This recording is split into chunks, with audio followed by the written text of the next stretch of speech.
And a warm welcome here from George Sparky Anderson Field. As we have Saturday baseball here in this afternoon slate, we have the Conejo Oaks facing off against the Santa Barbara Foresters, and this should be a good one, Sammy. We have two teams that are undefeated heading into the slate, and the Conejo Oaks coming off a 4-2 defeat yesterday on Friday and against the Philippines Baseball Group. And then on the other end, we have the Santa Barbara Foresters picking up a 4-0 win against the Riptide. There's going to be certainly a lot to talk about. We got big-time players on the mounds today, as well as in the outfield and attacking. I'm your host, Judo. I'm Judo Kanyas. Alongside me, Sammy Fawn. How are we doing this day? Doing great. It's a great day for baseball. Beautiful day for baseball. Hosted by the Conejo Oaks right here at Sparky Anderson Field, playing against the very talented Santa Barbara Foresters. This should be a good one today. Certainly, and this is the first of 5 matchups that we're going to see these two teams face off, as they will face off next week on Thursday back here at Sparky Anderson Field.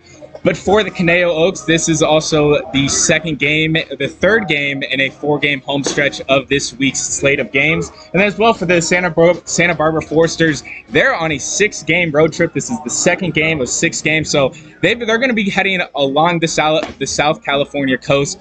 But what are you looking forward to in the Conejo Oaks after 2 big wins? Well, I'm expecting to see a good game of baseball today. We're seeing 2 very, very talented teams, and the Santa Barbara Foresters already coming off of a 4-0 victory against the Orange County Riptide on June 6th.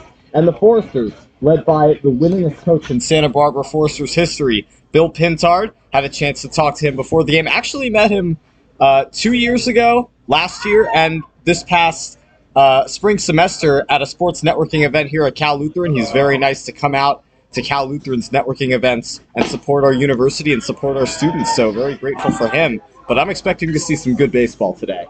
Certainly, and we will turn to the game now, and that is a Santa Barbara baseball legend that you're talking about. We're sure to be talking about him more. But as this game starts, we have Val Castro on the mound for the Conejo Oaks, and you can see the Conejo Oaks repping the light blue for the first time today. We have a battle of the blues, Sam. We got the dark blue versus the light blue, and that is in the dark blue, the Santa Barbara Foresters. And up first for the Santa Barbara Foresters, it is Maddox Mendoni, who is out of University of Louisiana Lafayette. And we start this game here with 1 ball, 2 strikes on the count.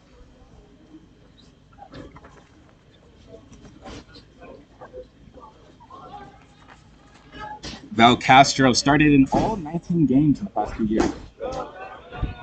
Down for ball 2. So 2-2 on the count. Mendino out of University of Louisiana Lafayette hit .250 with 31 hits this past season. Someone that is also a two-way type of player. He also pitched in 6 innings, or made 6 appearances for University of Lafayette. Created a 4.50 ERA and had 7 strikeouts. So someone that could do it on both sides of the field, and today we're seeing him in the batter's box. The count is 2-2. It's always a unique advantage to have a two-way player. Makes your team a little more versatile. Swings and misses for the first strikeout right there by Val Castro. That's the kind of start the Oaks are looking for. They've gotten off to some great starts. You know, you saw them strike somewhat early on in that first game they played against the Coastal Dodgers, as they scored 4 in that third inning, I believe. But a great defensive start with a strikeout. Now here's Sawyer Farr up on the box, the right-hander. Takes strike 1 down and low. Farr is one of 2 players on this Santa Barbara team that is from Texas A&M. In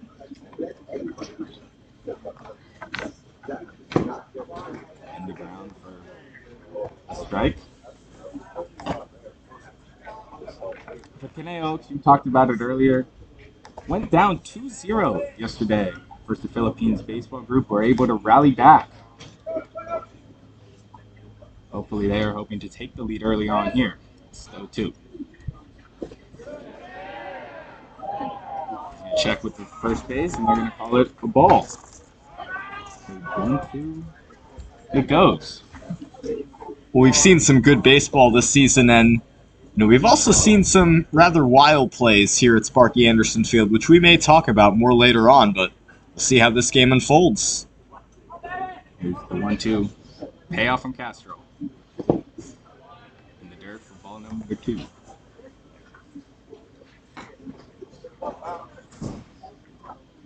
So Castro out of Moore Park College. Posted a 3.34 ERA in his time there, getting his first start for the Oaks this summer. There's the 2-2. Dirt for ball 3. Up to a full count now. Well, that's a good job by Sawyer Farr, whatever the result of this at-bat will be, to work the count from 0-2 to 3-2. Shows a great, a strong mentality and a calm demeanor in the batter's box. Here's the payoff from Castro. Gets him swinging. And just the play at first, and there confirms the second strikeout for Castro. The third baseman, number 23. So 2 batters up, 2 down for Castro. 2 early strikeouts. Something you like to see, as David Solis got his 2024 ring just before this game started. As a few of these other Oaks players have received the 2024 CCL champions. And the 2024 CCL Coach of the Year.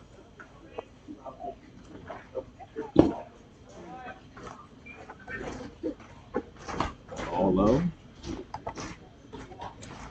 Up now is another Texas A&M Aggie. This time it's Easton Mamu. Fouls off his foot. 1-1.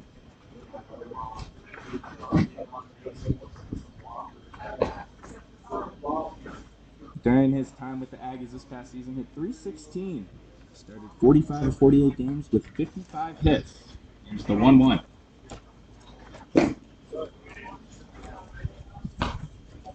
Low for ball 2.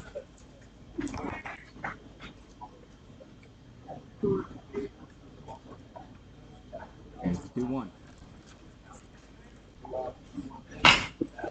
It's that shallow infield. It's going to bounce for a base hit. Smith is going to retrieve it, and the Santa Barbara Foresters get on base. The single for Mamu. That's a good piece of hitting by Muma. I saw that pitch, got, as we've talked about throughout the season, enough of the bat on the ball to, not necessarily hit it as hard as you can, but hit it well enough and put it in a good enough spot where you can get a hit in a tough spot for the fielders to make a play. Hoover takes strike 1. Up in the box for the Foresters, Caleb Hoover, committed to the University of South Carolina next season. He's bounced around a few college teams, but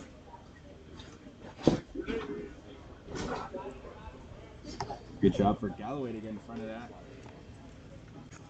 Count is 1-1.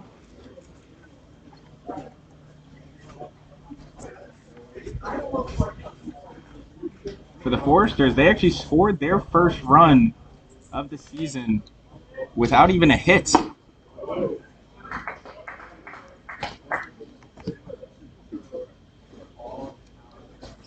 got around the bases and all balls. Score their first run after a sacrifice fly.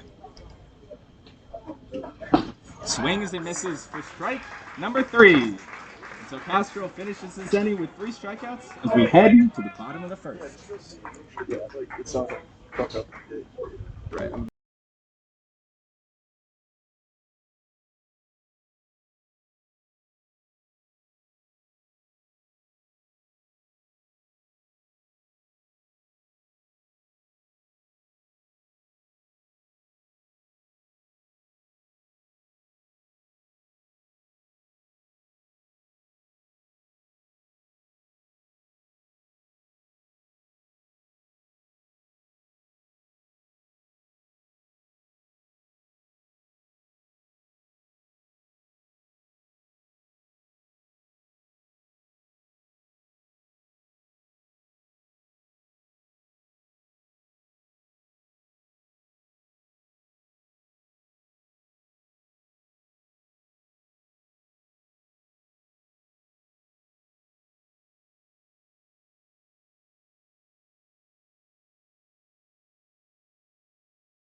And leading us off here leading off the Oaks is Lucas Danielowitz.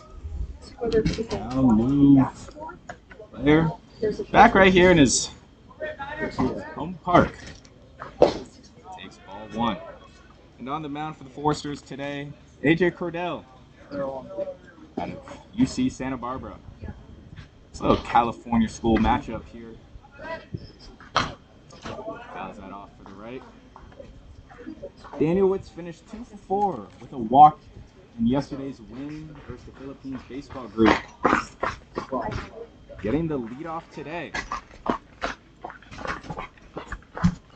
And Danielowitz, as he stands, he is an undergrad Cal-U alumni. He does still have one more year of eligibility on the baseball team, as he will be doing his MBA here at Cal Lutheran. Cordell paints the outside corner for a strike. Counts up for 1 and 2. Payoff from Cordell. Danielowitz just tips that ball for foul.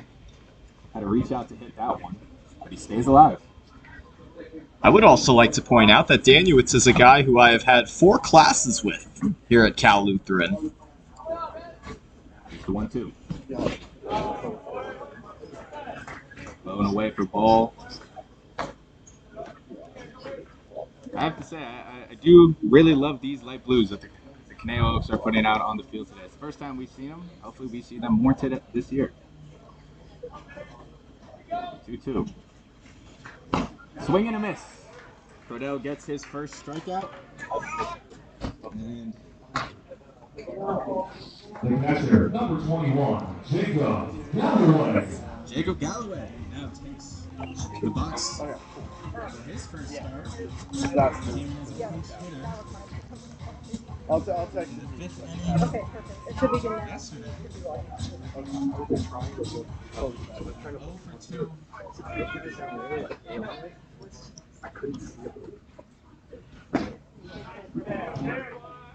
Low for ball 1.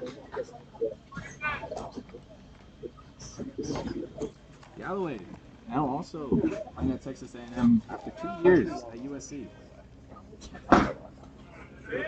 Inside. Ball. Galloway was Pac-12 all honors in the Pac-12 all honors in his sophomore season at USC.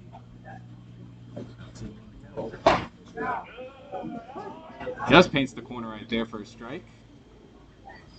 The 2-1. So Galloway getting his also first start at catcher today. It was in Anthony Thomas 2 seasons. That's gonna be fair. He pulled that across the first down line. He's gonna go for 2, and it's retrieved by Clark. The relay doesn't get there, and Galloway gets his first hit of the season. It's a double. That's a great piece of hitting by Jacob Galloway. He knocked that ball right down the right field line. And yeah, to your point, him getting his first start, he is proving why he deserves to be in the starting lineup early on. He did pinch hit for Anthony Thomas yesterday, and David Solis, head coach for the Conejo Oaks, did mention to me that he may come in, and we're definitely seeing, a lot of these catchers and players shine very early on. Already a double. Now Josh Smith made his debut yesterday for the Oaks in the 3rd hole. He's also here in the 3rd hole for the Oaks. He was 1 for 4 yesterday with 1 run and hit by a pitch, so hopefully he had some time to put an ice pack on that bruise, and he's back out here for some Saturday action. The 1-0. Hands corner for a strike.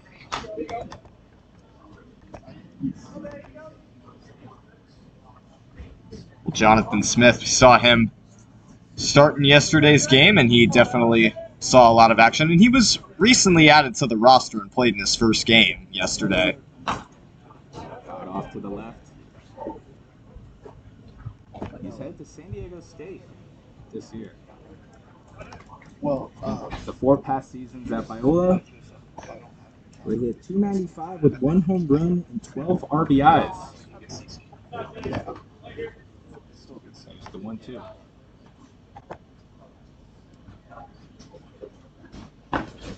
Takes outside, and Galloway's going to be able to advance to third base. Murray just not able to control Crodell's pitch. So the Oaks are already in scoring territory. Yeah, this is certainly a great position for the Conejo Oaks with Galloway 90 feet away. All Jonathan Smith has to do is put the ball in play either via a deep enough fly ball or a well enough placed ground ball or a single, and Forrester's infield is not up. It's in pretty normal position. 2-2. Smith hits that to the short. Gonna make the play at first, but Galloway gonna be able to get in for a run, and so the Oaks are up. An RBI for Smith and a run for the Oaks. The shortstop, number 20, Brady Hewitt. Good execution on that play by the Conejo Oaks, and Sawyer Farr, he took the only play he had at first base, and it was rather close actually, but Foresters get the out in exchange of the run, a trade that I'd like to think they'd make any given day. So the Oaks get up early here. Now it's Brady Hewitt in the box for the Oaks. Fouls that off to the left.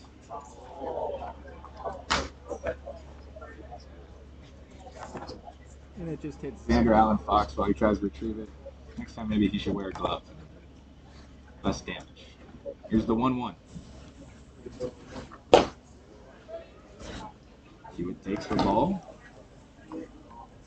Hewitt had a pretty strong day yesterday versus the Philippines baseball group. Went 2 for 4 with a double, a run, and an RBI. Takes outside for ball. 3. There's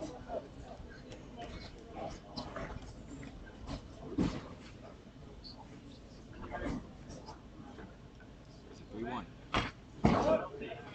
Just ricochets off his bat for a foul.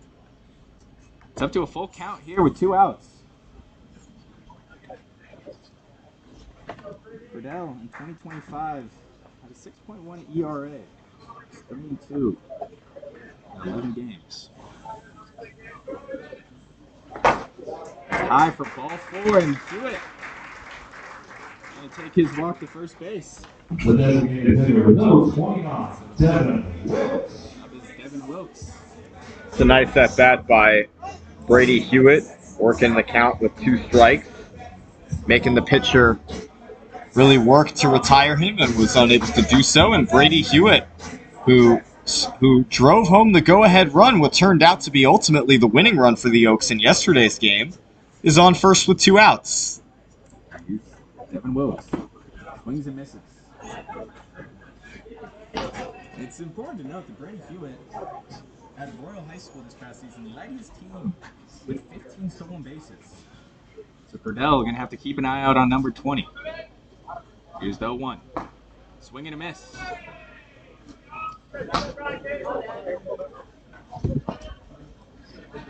Wilkes down now 0-2.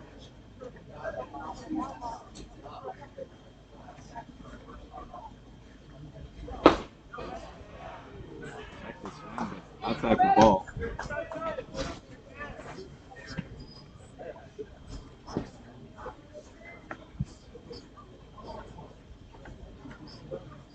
The payoff from Cordell. That's line to first, and all Dallimore has to do is pick it up and touch the bag. So 3 outs, but not before the Oaks get 1 as we head to the top of the second.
Leading off the top of the second inning for the Santa Barbara Foresters, the first baseman, number 27, Brady Dowell.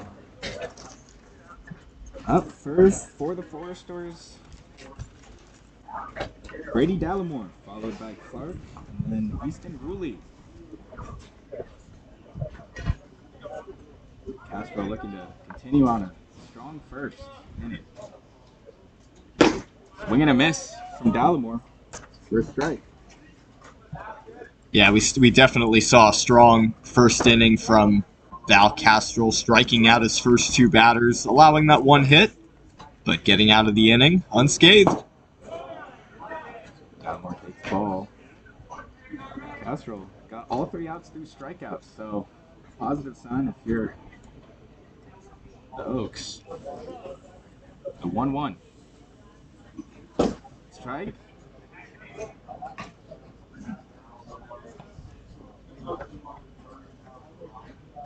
Dallimore.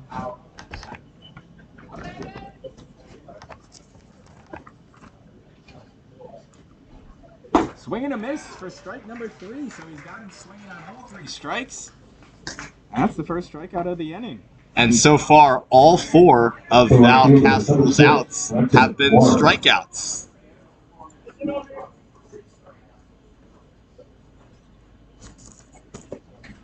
Certainly an impressive sequence of pitching from Castro today. Up here for the Foresters, Brenton Clark, University of Arkansas. Looks at a ball.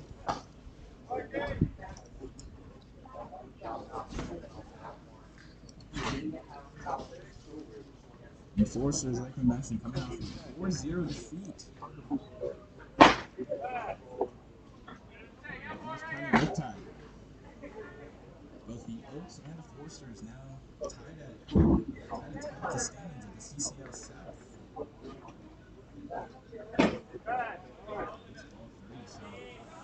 So 3 straight balls for Castro.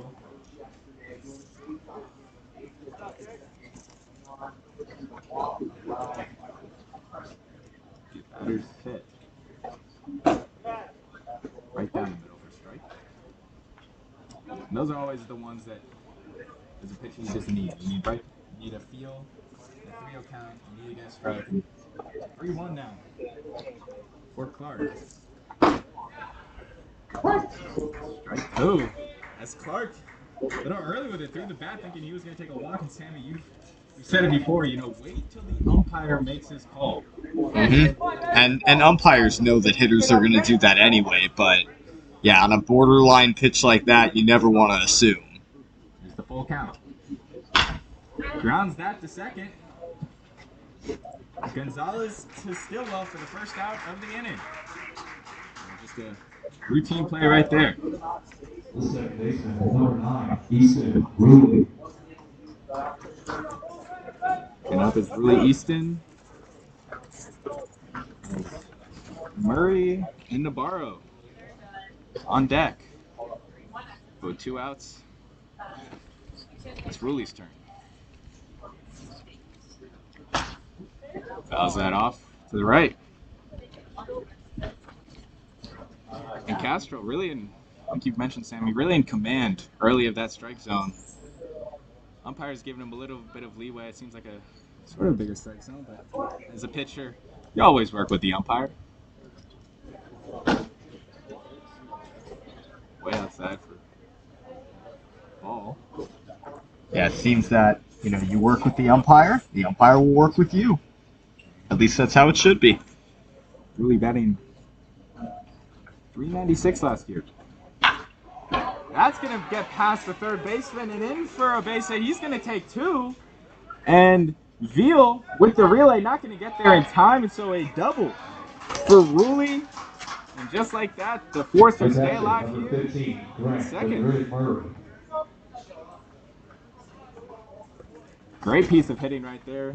Just slides past Johnson on the line drive, and Veal able to get there, but not in time until Ruley takes second.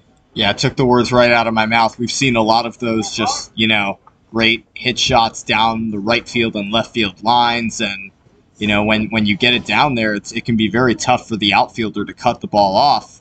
and to prevent that runner from going to second, especially if it's a fast runner. And, Ruley, a second baseman, a position that's known for having definitely some fast runners. I know that from my own experience. Great 2-out piece of hitting. Murray takes ball 1. Out of Ottawa University in Kansas. Sammy had to make sure that he wasn't from Ottawa, Canada. It's Ottawa, Kansas. And off goes Ruley to third. The pickoff not in time. It's going to slide by. He's going to head home. Ruley just going to trot home. And the Foresters with a second inning score to tie the ball game 1-1.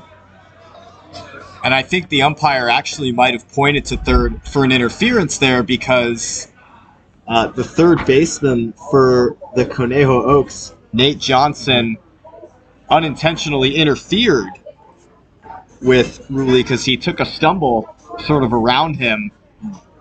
But nevertheless, the Foresters have tied the game. That's put right down the middle for a base hit, a 2-out single. Right there for Murray. So after one score, the Foresters still staying alive. The left fielder, number 7, Connie Navarro. Castro now, after starting the game hot, has cooled down a little by the Foresters. The past 2 batters both have reached base.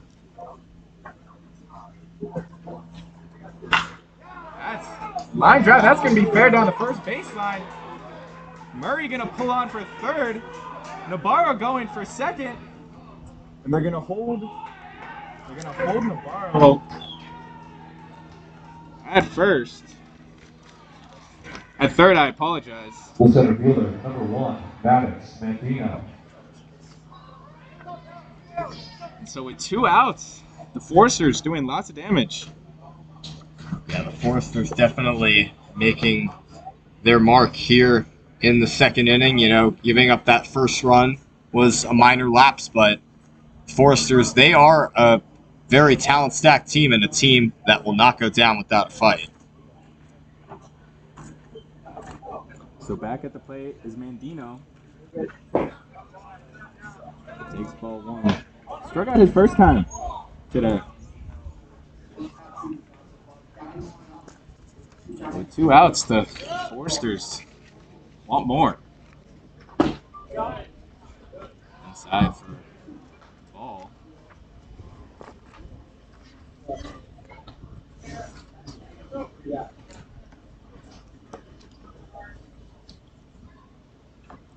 Two 0. Paints the corner for a strike. 2-1. Mandino was a 4-time all-district player in high school. 2-1. Grounds that straight through the infield for a base hit. Forster's going to go home. And that's 2. So Murray and Navarro are going to get... Looks like we got a tag out. So the Foresters get 3 in the second inning as they take their first lead of the game.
Leading off the bottom of the second inning for the Conejo Oaks, the first baseman, number 6, Caden Stillwell. Up first for the Oaks, Caden Stillwell, and then due up is Isaac Veal and Ethan Gonzalez. First three batters to face Cordell here in the bottom of the second inning. Thank you all for joining us here on a sunny, beautiful day in Thousand Oaks. Murray not able to control the high ball.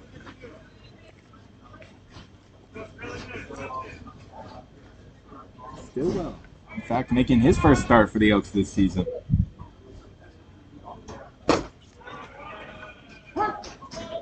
Take strike. And so, in the first inning, the Oaks got on board with an RBI from Josh Smith. Off to the right. Brought Galloway home for the opening score. Then the Foresters turned on the engines in that top of the second inning and scored 3.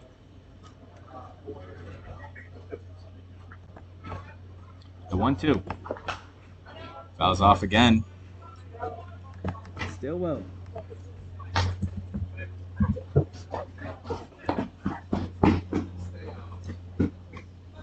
.168 average at Santa Barbara. Just tips that for foul. Stays alive in the count. Stillwell was 168 at Ventura County Community College. 7 RBIs and 11 runs. The payoff from Cordell. That's a line drive, but it's fair. They're going to have to turn it, and not in time. And so Stillwell able to get there for first base. As Mamu, good play on the ball to not let it get past him, but unfortunate did not get there in time. So Stillwell gets a base hit. Yeah, and it was also really interesting the route that Stillwell took to the base because, you know, it seemed that there was no doubt in his mind that he was going to reach first base, but, you know, the fact that Muma was able to stop that ball, I mean, that kind of surprised me that Stillwell took that route, and obviously when he realized that he did stop the ball, he had to hurry to get to first base, which he ultimately did, but just, you know, kind of an unconventional way to reach base, I guess. Johnson takes strike. He pokes that into center field, and it's going to drop for a base hit. Just like that, 2 batters, 2 hits. The Oaks. Now with Isaac Veal headed up to the box. The left fielder, number 2, Isaac Veal. Good piece of hitting by Johnson. We've seen him make some big hits already this season. It's a good job. Gets contact and puts it in that sweet spot of the center field to get the base hit. So with 2 runners on, Veal is up. Low for ball 1. Veal hit 197 at Westmont College this past year.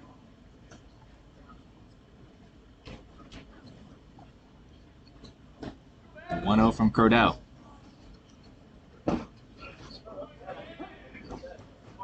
Veal takes a strike. So count is even at 1. Stillwell last year had only 2 stolen bases, but doesn't mean he's not always in wanting to get more. Veal pops that up way behind the stadium.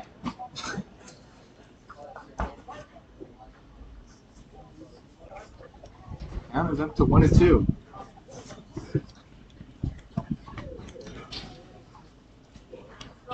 Still 0 outs. Runners on first and second.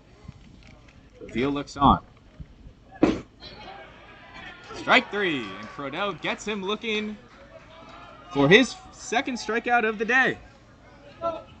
That's really great pitching by Cordell for him to keep his head in there after allowing 2 leadoff hits and to battle Veal and to freeze him on a breaking pitch.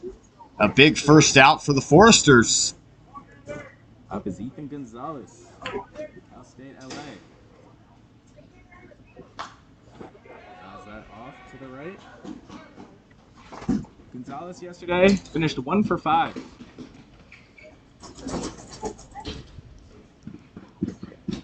His junior season with Cal State, hit 341 with 47 hits.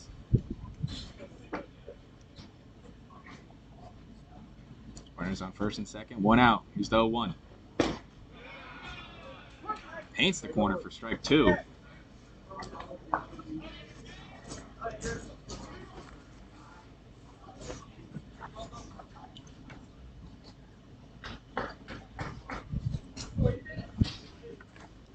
The 0-2. The payoff comes. Swing and a miss for Gonzalez, and he's out. So 2 straight strikeouts for Cordell. Number 9, Lucas. As he tries to leave the Oaks on base. Yeah, again, just impeccable pitching by Cordell. Now he's got 2 outs. That puts a lot of pressure on the Oaks offense. They have to get a base hit or 2 more walks to score that runner from second. So back to the top of the order with Danielitz. Had 40 RBIs last year with Cal Lu. Takes outside for ball 1. Danuitz hit 2 home runs for the Kingsmen in 2025. He's got 3 total on the team. An RBI machine, though, had 40 RBIs as well for the Conejo Oaks last summer. Pops that one foul. Just hits the roof of the broadcast booth. Thought for a second it might come into the booth itself, but Which has happened before. thank God for ceilings. Count is up to 1-1. 2 outs, runners on first and second. Trudeau trying to get out of this inning unscathed.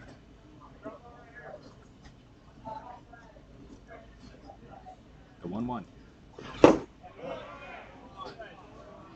Danielitz takes for a ball.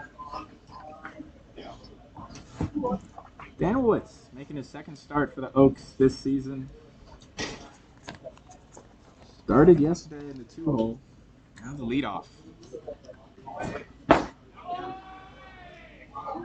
Takes inside for ball.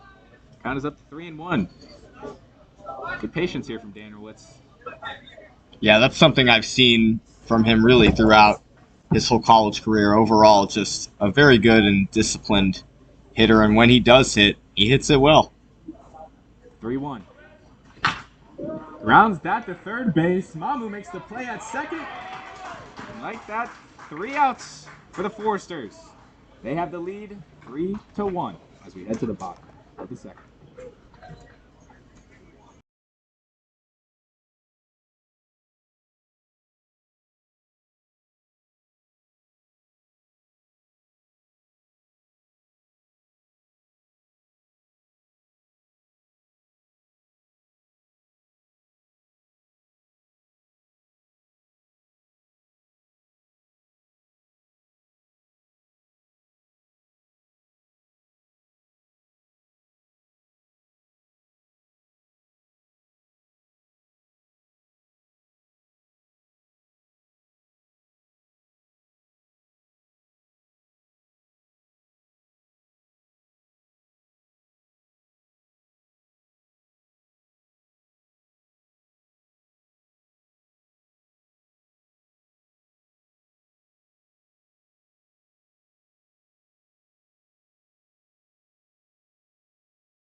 So it's Sawyer Farr to get us started here at the top of the third inning at Sparky Anderson Field on a 72-degree day.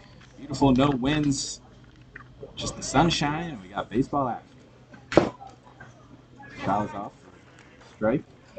72-degree day. Now that's my kind of SoCal day.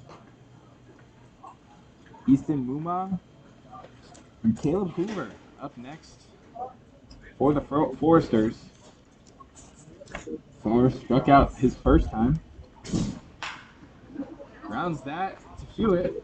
Hewitt fires to first and makes the play in time.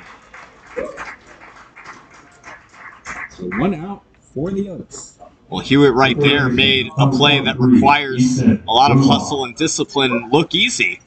Ranging to his left, he played that ground ball and that hop perfectly and retired his man Farr at first base for out number 1.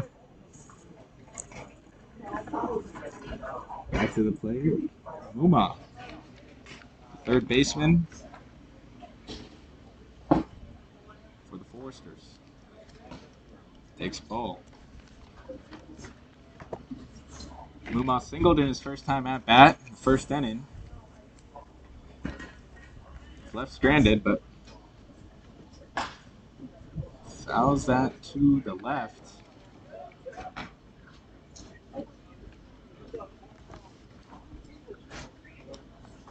Muma was the El Paso Baseball Hall of Fame Co-Player of the Year back in 2023 in high school. Last year they now hit 332. Fouls that off again. Brings the count to 1-2.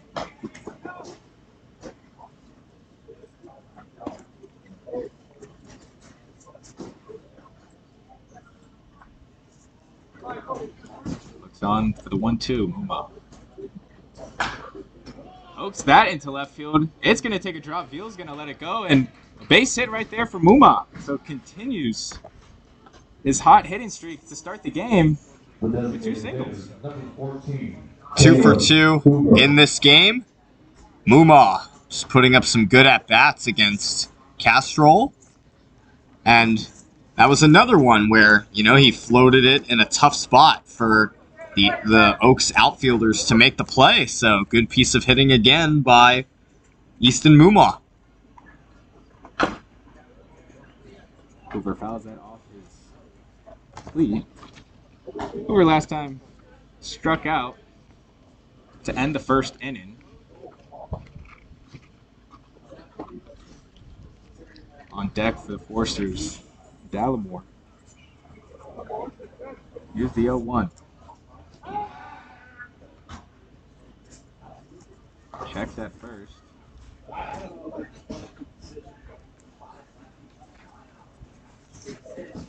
And so it was a eventful second inning for the Foresters, who put up 3 runs. Started with a 2-base hit from William. Hoover goes swinging and misses. Down 0-2 in the count. Willie started with a double play. Sorry, started with a double. And Murray came in with the base hit. And was brought in by Nabarra. Fouls that off to the left.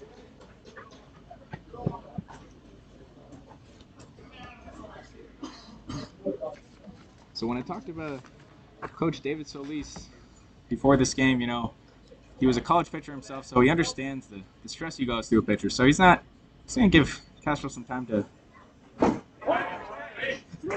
Listen there for strike 3. Hoover's caught looking. Walk back to the dugout. Now, Dallimore up to play for the Foresters. And that is Castrol's 5th strikeout of the day.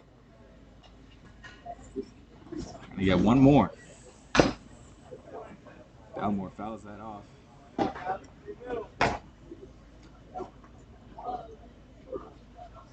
So like we mentioned, David Solis earned his 2024 Conejo ring. But here's the 0-1.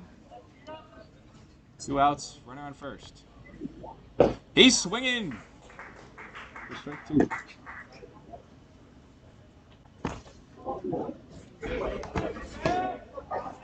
Down 0-2 in the count with 2 outs, runner on first. Castro on the payoff. Off goes the runner, and they're going to throw it to first for the 3rd out. So Castro retires 2, retires 3, and the Oaks head into the bottom of the 3rd, down 3-1.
The Oaks today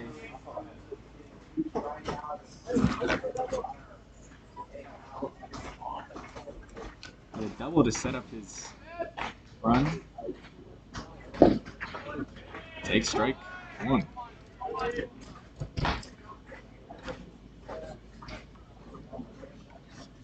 I mentioned, David Solis obviously getting his ring, has been with the Oaks since 2006 as an assistant coach.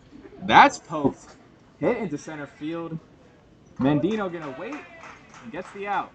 For the first out for the Foresters. The center fielder, number 46, Jonathan Smith.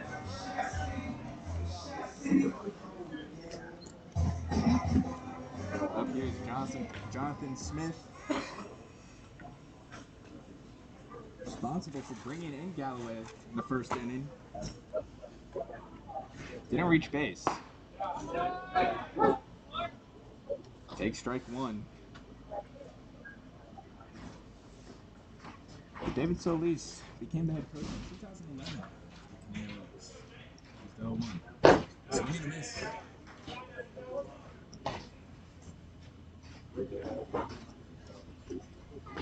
Six years later, Solis's daughter McKenna Solis started interning for the Oaks, and now she is the director of operations.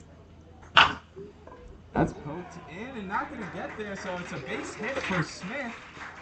He'll hold at first and just gets over the second baseman, Rulli. The shortstop, number 20. Good piece of hitting right there from Smith. Gets in front of the ball and able to get himself a base hit. Really nice piece of hitting by Jonathan Smith. With 1 out here in the bottom of the 3rd inning, setting up another one of those potential run-scoring opportunities for the Oaks.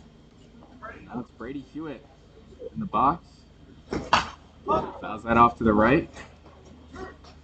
Walked his first time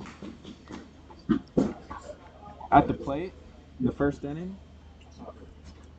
Led Royals High School last year with 5 home runs. The wide stance. Swings and miss. Strike 2. Has his foot all the way back to the furthest part of that batter's box. Trying to get all the power on his swing. Strike three. So he's caught looking. And Crodell with his fourth strikeout of the day. Yeah, I think that's a tough strike three to get called on because that one looked like it dropped pretty low. It must have gotten enough of the plate before it landed into the gloves of Grant Madrid Murray. What a name. Grant Madrid Murray. Think he's ever been to Madrid? Hey, anything's possible. Wilkes is now up, down to 0-1. Runner on first, 2 outs. Grounds that to Ruley. Ruley going to make the play at first and in time. So the Oaks come up with nothing as we head to the top of the fourth. Foresters ahead 3-1.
Fourth inning for the Foresters as they have a 3-1 lead. Top the Conejo Oaks. Due up for the Foresters. Easton Woolley.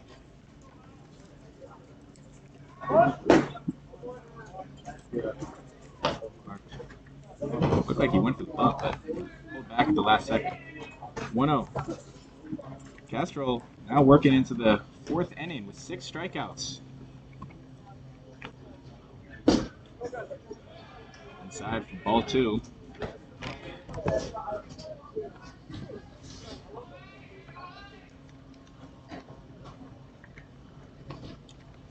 From Castro. That's going to be a great play right there from Stillwell. He's going to race to the bag and gets there in time for the first out. And a great play by Stillwell. Has to dive for the line drive going down the first base line and then able to beat Clark in a foot race to first base. Boy, what a heck of a play by Caden Stillwell. I mean, first of all, to have enough luck to be able to come up with that ball as it was headed down the line. And then that was a tight foot race to the base, and the glove just barely beat the foot of Clark for the first out here of the fourth inning. Boy, what a play all around. It's a great play, backhand, able to get up in time. And Clark he is fast, so that wasn't just anyone he was trying to race with first base.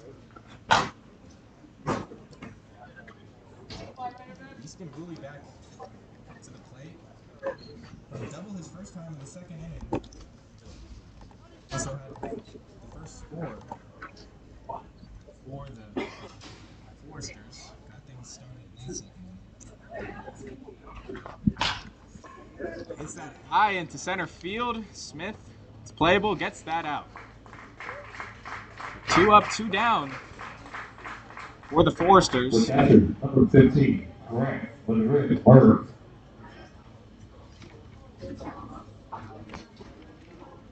Smith just had to move few steps to his left and retrieved that fly ball.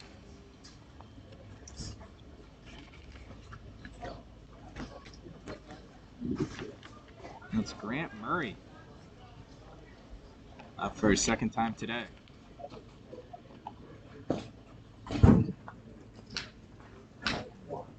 Takes the ball.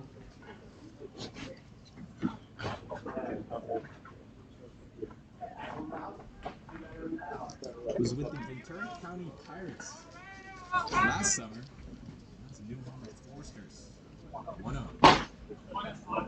Takes a strike.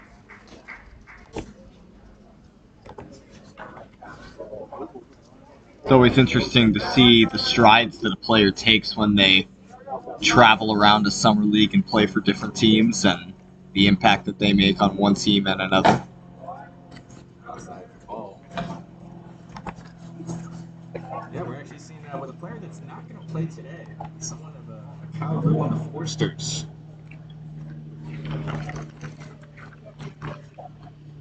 It's a 2-1. Fouls it off to the right. That or we talking about Liam Keithley. He's not playing today, but spent the first few times with the Forsters and then he played with the Coastal Dodgers. So, no matter what you wear on your jersey, these guys are always wanting to play baseball. Here's the 2-2. Outside. Makes it a full count. Yeah, that's really where character comes in sports is, it's one thing to play one way for, what might be your favorite or preferred team, but how can you play consistently throughout your career? And gets him looking. So Castro now up to 7 strikeouts and puts away the Forsters in just 3 batters as we head to the bottom of the 4th.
Up first for the Oaks to get us started here in the bottom of the 4th inning is Cade Stillwell, followed by Nate Johnson and Isaac Veal.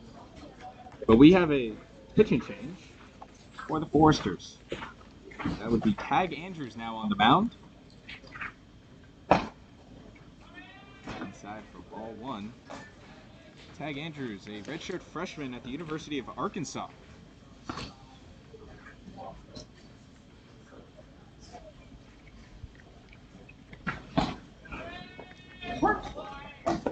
Stillwell takes strike. Andrews from Maumelle, Arkansas. So in Arkansas through and through. Santa Barbara for the summer. 1-1. Upstairs for ball.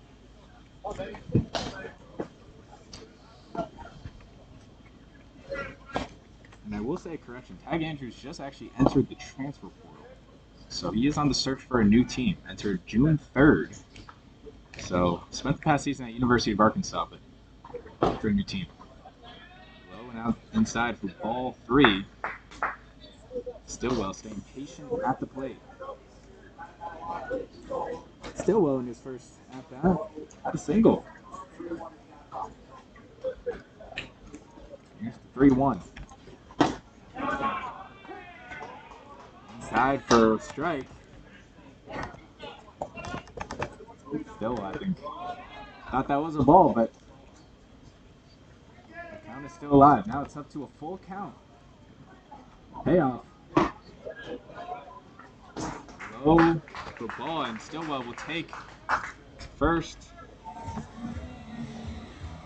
The third baseman, number 30, Nate Johnson. So up comes Nate Johnson, the third baseman. Finished 0 for 4 in Friday's match versus the Philippines baseball group, but had a walk and was also hit by a pitch.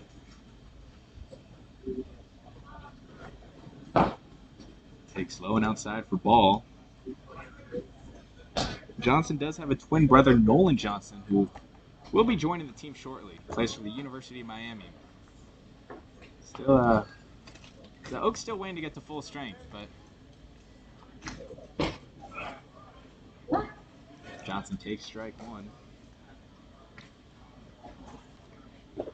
And we've talked to Solis these past few days, and this is all about just preparation, getting ready for the long season ahead. The first few games, working out the kinks like we're working out the kinks here in the broadcast booth, and the Oaks swing and a miss from Johnson. Yeah, and we want to continue to thank our viewers in the audience, first of all, for tuning in and also really sticking with us to take the time to give us any feedback on any audio hurdles that you hear. And we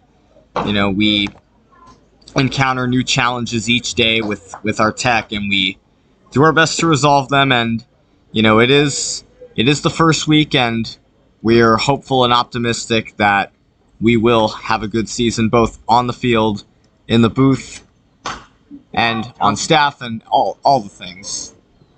Pops it up, and Muma makes the play for an out. So the first out for the Oaks, in the bottom of the fourth. Number 2, Isaac. Still ahead, 3-1.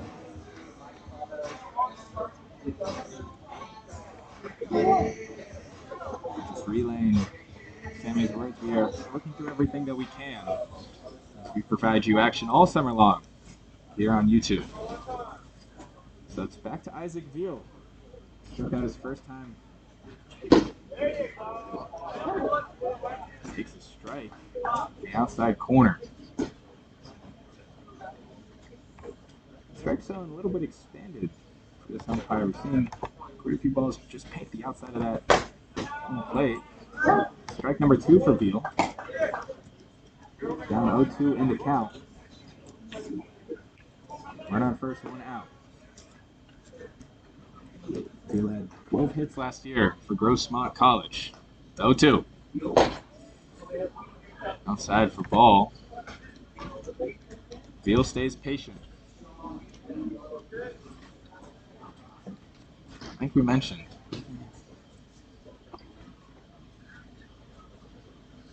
1-2.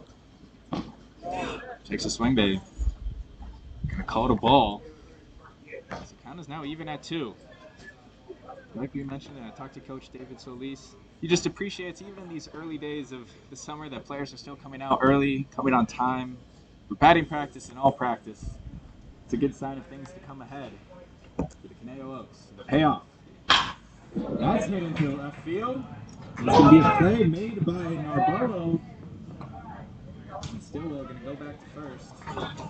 The second baseman, number 8, Ethan Gonzalez. Fly out for Veal.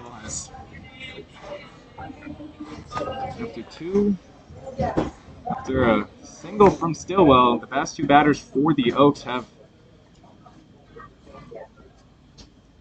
fouled out. Flew out.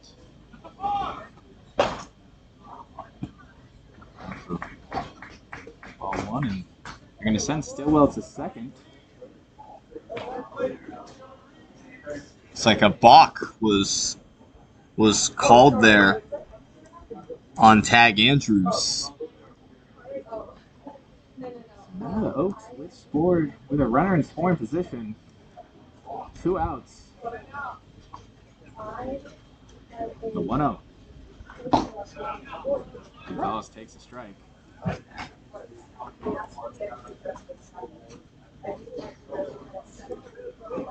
Gonzalez was Moore Park's Defensive Player of the Year in high school, as well as Ventura County's Male Athlete of the Year. Murray calls time. So reset up right here.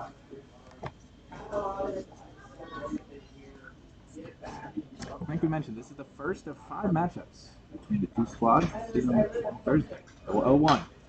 Fouls that off to the right. The Oaks will travel to Santa Barbara for an away game later this month, June 27th.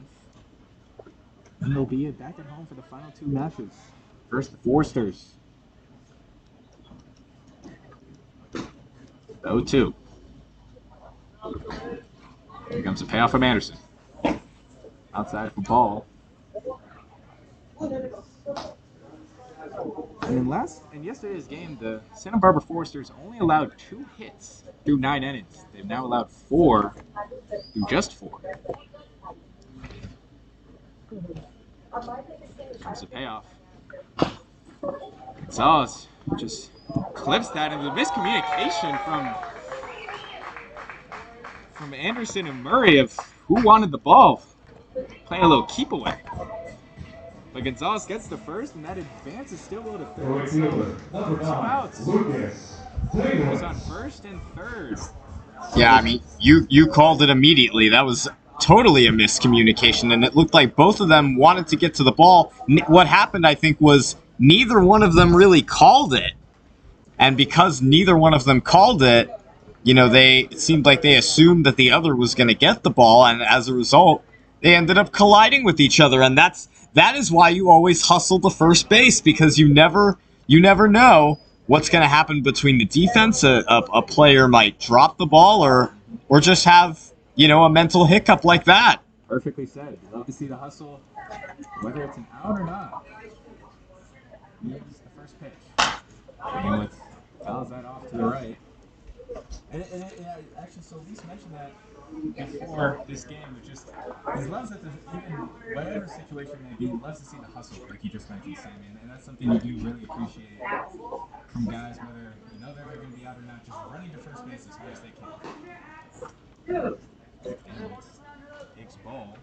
And from a statistical standpoint, that's also kind of a weird play, because it was, you know, a mental mistake from the defense, but, you know, in the scorebook, it's hard to, you can't necessarily call that an error, because it wasn't the case where a player or a defensive player dropped the ball or made a bad throw. It was hit in a spot where, you know, both Andrews and Madrid Murray just got caught in between. So a quick little mound visit to infield. It's giving confidence to their pitcher, who's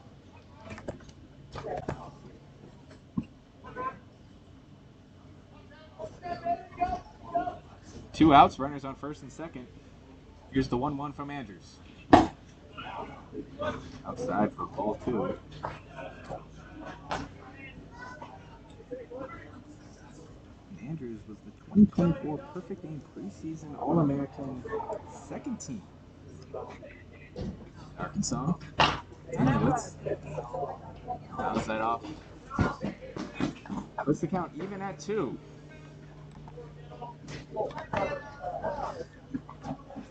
Two outs. Runners on first and second. Payoff from Anderson. Danowitz rounds that through for a base hit, brings home Stillwell. Gonna hold at first, and just like that, The Oaks have their second run. Great piece of hitting by Daniel to go the other way, and a good job also by Ethan Gonzalez of being able to avoid that ball, because if that ball hits him, then he's out, and the inning would be over. So, just a great play all around for the Oaks. Now they're only chasing one run. It'll be Wilkes, designated hitter. Galloway off to hit for the Oaks. 2 outs, runners on first and second. Galloway takes the ball up and outside. And we've seen this Oaks team do a lot of damage when it comes to 2 outs. They're hoping for a little bit more with a runner in scoring position. 1-0. Paints the corner for strike. And then Galloway's first 2 appearances has a run. He's 1 for 2. First at bat. Takes the ball. Galloway held a 22 games consecutive streak of hits back at his time at USC. It was the longest for the Trojans in the 2024 season. 2-1. Fouls that off to the left. Count is now up to 2-2.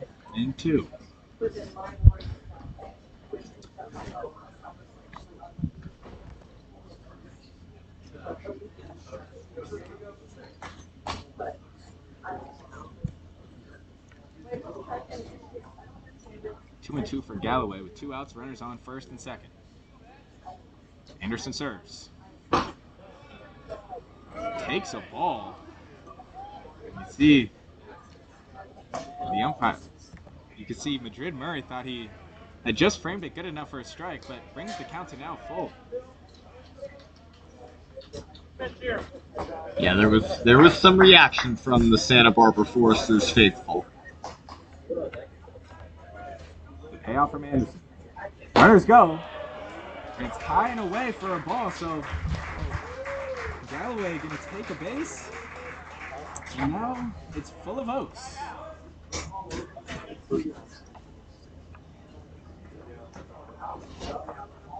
So after a tough start to this inning, the Oaks have rebounded as head coach Bill Pintard is going to take the mound, and it's going to be a meeting at the mound. And like we said, Bill Pintard, like you mentioned in the introduction, Sammy, is one of the legends when it comes to Santa Barbara baseball, but Santa League baseball as a whole. He's won 21 CCL titles, has won more than 1,100 games, and now he's coaching in his 31st season. Yeah, I mean, the longevity of his career as well as the success of his career, really. Like I said, the winningest coach in Santa Barbara Foresters history at this point, really, I'd say the face of the Santa Barbara Foresters. And, he is a legend on and off the field, and every interaction I've had with him, he is really one of the nicest guys. He's just a great guy, great coach all around, and he's in a situation right now with his team where he wants them to pull through. The Foresters ahead by 1 run, but the Oaks certainly have a chance to make it interesting, as they are doing right now. So Anderson stays on the mound. 2 outs. Bases full of Oaks, and now it's back to Josh Smith, who singled his last time at bat. Came up with the RBI to bring in Galloway in the first inning. Smith fouls that off to the left.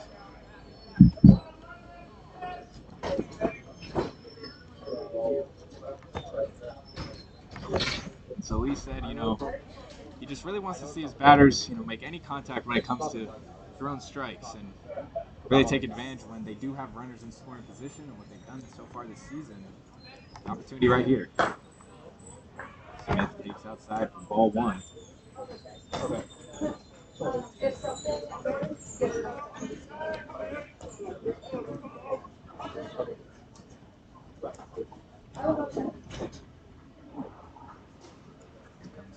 1 from Anderson. Outside, 2.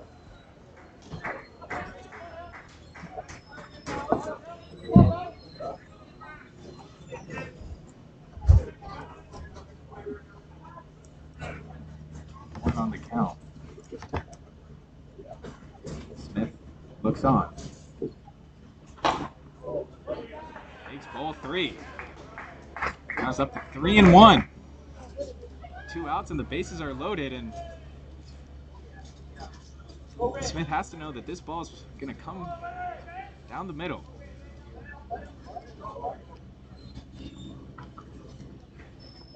Andrews loads. Swing and a miss from Smith. And that's the one he wanted. You could see little facial expression after. Knew if he made contact right there, that would have brought in at least 1 Oak. Maybe 2, but now the count is back to up to full. Kind of a nasty pitch by Andrews, too. 2 outs. Count.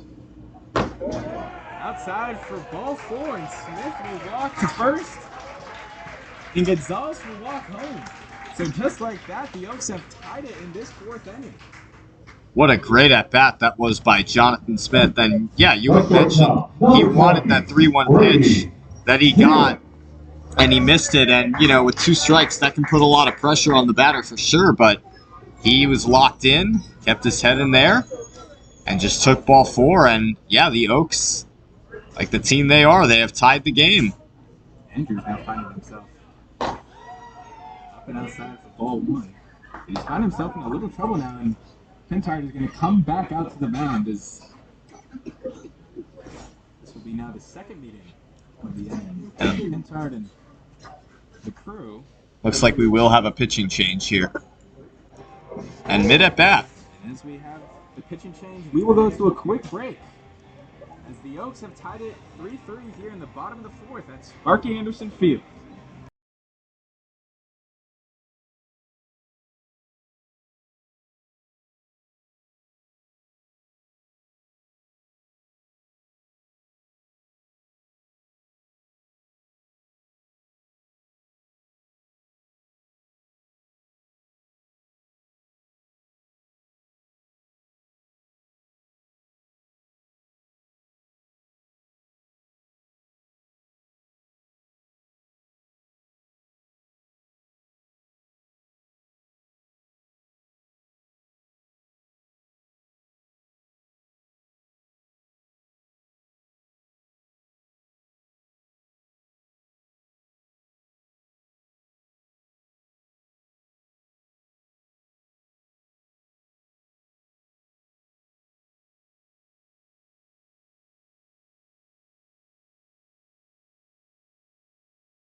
As we bring it back here at the bottom of the 4th, it's been quite the event here in the bottom of the 4th for the Oaks.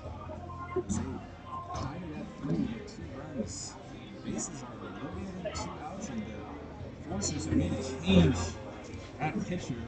Josh Hyman now, right-handed pitcher, sophomore from Crowder Community College. Now stepping to the mound, so Tag Anderson's day is done. Hyman begins his.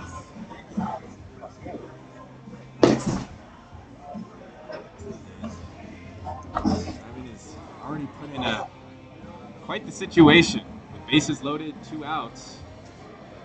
So all they need is 3 strikes. Pintard turns to Hyman to hopefully get this done, to relieve any more damage done here. Yeah, Hyman's job right now really just to clean up any mess that he can of the mess that has been left by Andrews. Obviously, you can't undo those runs, but you know, for him to get this final out with the game still tied, that would be huge for the Foresters. And you know, we should point out that any runner on base, if any of them score, those runs statistically would belong to Andrews because he's the one who inherited those runners. So it's Brady Hewitt back to the plate. Struck out his last time and walked in the first inning. Coach hoping he can do a little bit more to bring home some more of his teammates. Down, up 1-0. Here's Hyman's first pitch.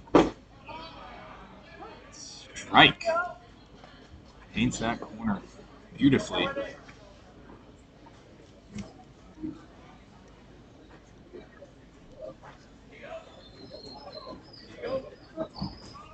Even a pop-up will do if you're Hyman.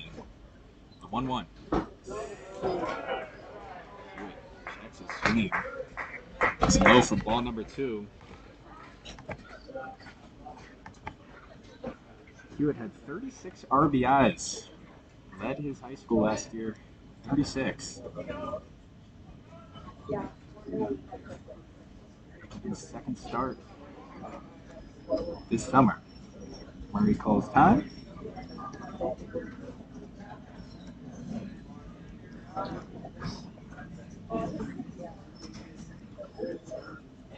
Hewitt committed to the University of Oregon.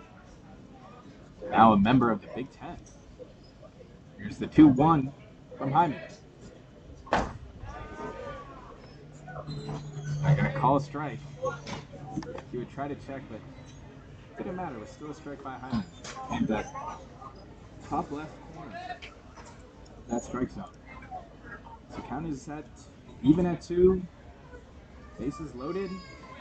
2 outs. Looks on.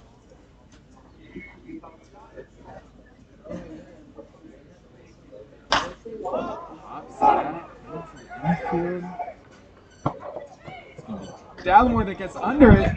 He can do a little tumble after, but he makes the play, and so with that, Hyman comes in for relief and doesn't allow any more Oaks to get home. But Oaks still score 2 in the bottom of the 4th. 3-3 as we head to the top of the 5th.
Foresters tied at 3 as we head into the 5th inning.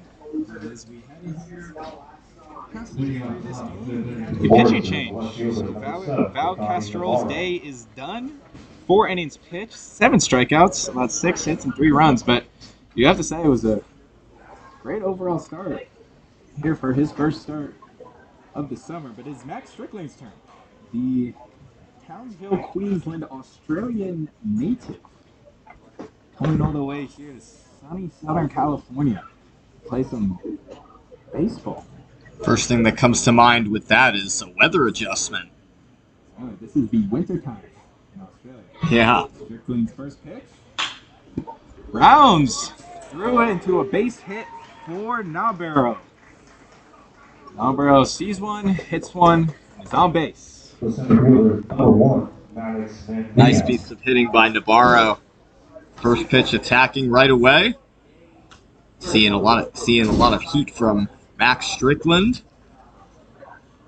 Strickland, the youngest player on this team, born September 6, 2006. Now it's back to the top of the order for the Foresters. Dino showed bunt, but it's a ball. Yeah, Strickland the youngest player and Lucas Danuitz the oldest player. With him being 24. 1-0. That's popped into center field. Smith, it's playable. Moves forward in his post and gets the first out of the inning.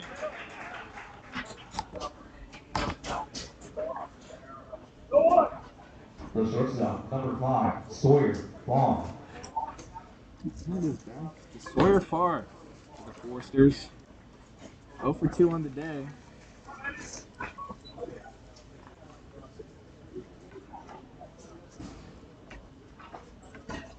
Navarro has 15 stolen bases, so Strickland checks at first.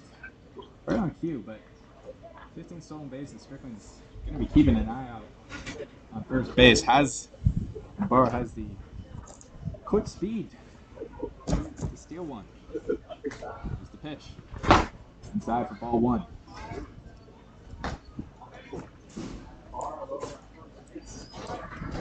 Farr's brother played at Texas Tech. Baseball, that is. Baseball, like many of these players, runs in the family. Born with the genetics. The 1-0. And it gets past Stillwell for a base hit.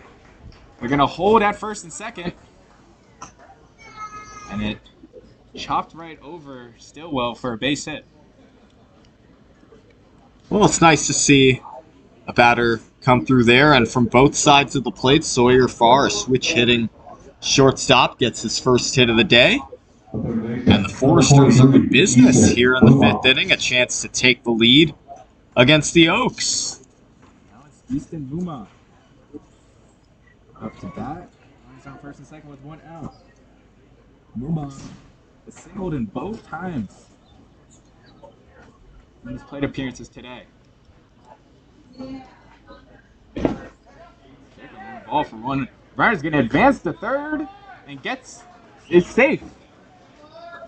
So now Burrow advances to third, and Farr advances to second. Well, that was very, very quick base running, and you saw Jacob Galloway. He got the ball not quick enough, but rather quickly to the point that if there was any hesitation from Nabarro or Farr, you know, Nabarro especially, because he's the lead runner, would have been out. Grounded to second base. Gonna make the play, but not enough in time. But the Foresters get a run on the board. RBI single from the Foresters. Get them on the board. A good productive out for the Foresters as Uma gets the ground out good enough to get a run home. It also advances far to third base. So 2 outs. It's back to work for Strickland, and it's Caleb Hoover.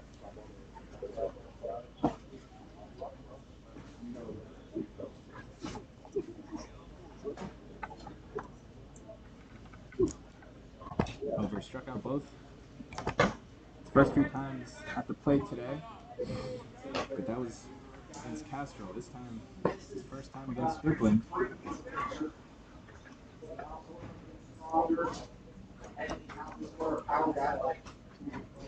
2-0.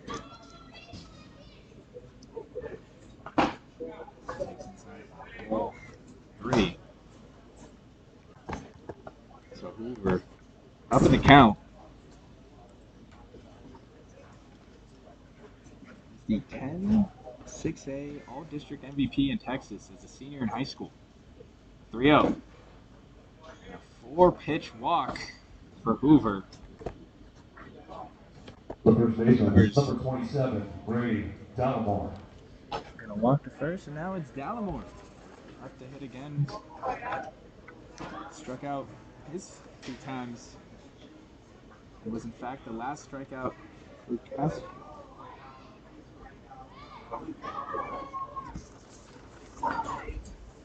Dallimore, one of those utility players, plays catcher but also plays first base. We see him on first base today, but at any given day, he can also play catcher.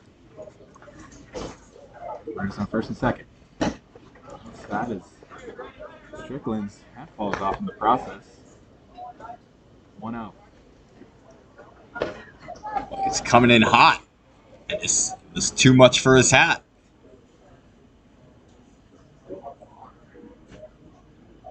First and second, 2 outs. Hoover looks on. Inside for ball number 2. And I don't know about you, Sammy, but I would have probably kept Castro in another inning. He was very, very productive his first 4 innings. He did allow 3 runs, but he had command of that strike zone, and now on the mound. It was an interesting pull for the Oaks. He definitely did, and we have not seen, a summer collegiate pitcher this season pitch more than 4 innings, which, I imagine is common because, in summer, you wanna have everybody pitch or you want to get as much production from the bullpen as possible, but also you want to conserve arms and save certain arms. In some games, it's important to understand when to use who and how much to use them, and when not to use a certain pitcher too, so that their arm can be conserved and ready for the right time. Outside for ball 3. Hoover staying patient at the plate. And you're right, Sammy. The Oaks have less than 24 hours before their next game. It's against the San Diego Bombers, so definitely wanting to conserve arms with how much baseball is being played this summer. 3-1, 2 outs. Runners on first and second. Goes to first, and it's a walk for Hoover. Or Dallimore. Now bases are loaded. Strickland's got himself in a little bit of a jam early on. Coach Luis going to take a mound visit. Infield comes in to talk it over with Strickland. Just take a little bit of a relax. So Luis obviously has been in this position before. He's pitched in college, so he knows what it is to be alone up on that mound. It's a quick visit, so positive affirmations as he gives Strickland a high five and back in action. Should also point out that the Oaks bullpen is currently empty, although we do see Thomas going out there to possibly start a warm-up session. And Strickland is trying to get through this 5th inning, and now the bases are full of Foresters. 2 outs. It's now Clark's turn. 1. Now both teams kind of putting themselves in jam. We saw the Foresters bases loaded situation last time. 1-0, buying away for ball 2. We saw Josh Hyman able to come in and relieve Anderson of any more earned runs. Strickland trying to do the same here for the Oaks. 2-0. Call a balk on Strickland, and that's going to bring home Farr for another run. So the Foresters double their lead to 5-3. Well, that's an unfortunate break for Strickland and the Oaks. Just one little misstep. It looked like the balk was called as soon as his right foot was in the air. Outside for ball 3.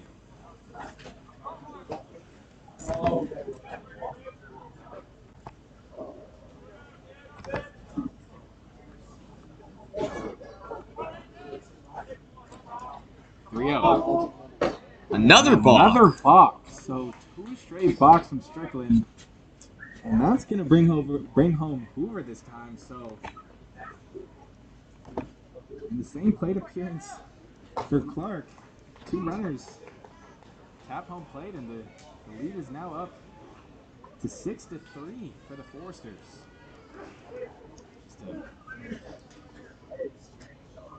I'd have to say another bug under Strickland's skin. Count still at 3-0, 2 outs. And it's down for ball 4. You know, you can. Clark takes the walk to first base. Second baseman, number 9, Easton Ruley. Now it's back to Easton Ruley. Yeah. 1 for 2 on the day with a double. There's a run as well in the second inning. And on that walk just now, you can say a run would have scored anyway, but those balk calls, and you know, they've just definitely been getting in the head of Max Strickland, and just, you know, seems like his command, he's struggling to maintain it. Ruley takes ball 1. Yeah, you're right. Score could have been a little bit less, but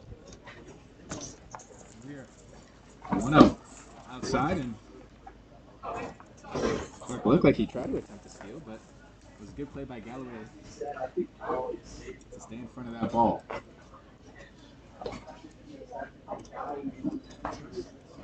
Foresters lead here at the top of the 5th inning, 6-3. 2 outs. Runners on first and second. 2-0 count. Inside for ball number 3. Strickland really struggling here. But with 2 outs, still 3-0. Strike for Strickland. He just needs to get his confidence up. You know, it's tough on any position when you give up an error, but especially as a pitcher. You're all alone and on that mound. And so the 3-1. Clark goes to second, and doesn't matter, as it'll be a walk for Ruley, and we're back to bases loading for the Foresters. You know it. The bullpen is getting warm with 2 outs. Yeah, to your point about before, you know, removing Val Castrol from the game, I mean, it's interesting to see how the dynamic of this inning has unfolded following that. Now it's back to the catcher, Madrid Murray. 1 for 2 on the day with a run and a single.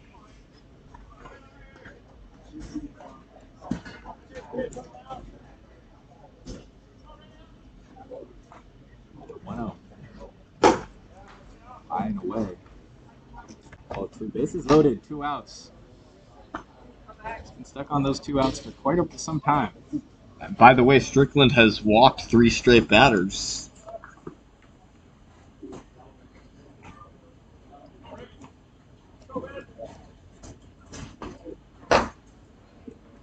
Outside, ball number 3. It's just been a tough time for Strickland to really find that strike zone. Actually 4, I beg your pardon, because Ruley was the last one. So the 3-0. Takes ball 4, and Madrid will head to first, and there'll be another Forester at home for another run as the Foresters now take a 4-run lead. Number 7, Akami. See if Galloway will come to the mound for a quick plate visit, and that is now 5 straight walks. And I'm just eyeing the Oaks dugout to watch for David Solis walking out to the mound. He's holding his place so far. So as we enter this, there he is. David Solis is going to take the mound. As we enter this inning, it was tied away at 3, but 2 balks and 2 walks have created 4 runs for the Foresters here in the top of the 5th inning. And the whole infield will come in for mound visit, and Strickland's day is done. We'll take a quick break as pitching change. Conejo Oaks down 7-3.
The Oaks make a change as they place a 7-3 score right now. Damon Villa now comes in for the Oaks, trying to clean up this mess here at the bottom, the top of the fifth.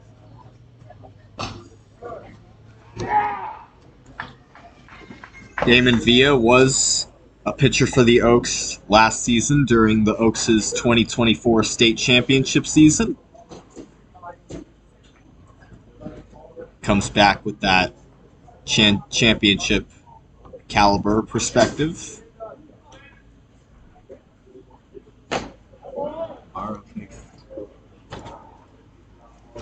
All outside, and correct me if I'm wrong, Sam, but I'm pretty sure the Forces have batted around this inning. That would be correct. 1-1. Hooks that into left field. That's going to be fair for a base hit. That's going to bring home one. They're going to try to get the relay, and not in time, so the Foresters get two in from a two RBI single from Navarro. Well, you talk about adding insult to injury right there after Strickland's 5 straight walks, and then Navarro just dumps a single in the air to left field, pokes it right down the line. Oaks were fortunate to cut it off and get it in, and at least keep Navarro at first, but 9-3 Foresters. So it's back to Mandino at the top of the order. Flashes that and not going to get there in time, and so that rolls into right field. Navarro going for third in time. He's safe. So a single right there for Mandino. And the Foresters, they have scored 7 runs in this inning. It was a great attempt by Gonzalez. He reached out in a diving play, just couldn't get to the ball in time. So that brings up Sawyer Farr, already with a run in this inning. Off goes runner. It's popped up into center field. Smith plays it, and that's the third out. Not before 7 runs by the Foresters in the top of the 5th inning. As we head to the bottom, Foresters up 10-3.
Designated hitter number 29, Devin Wilkes.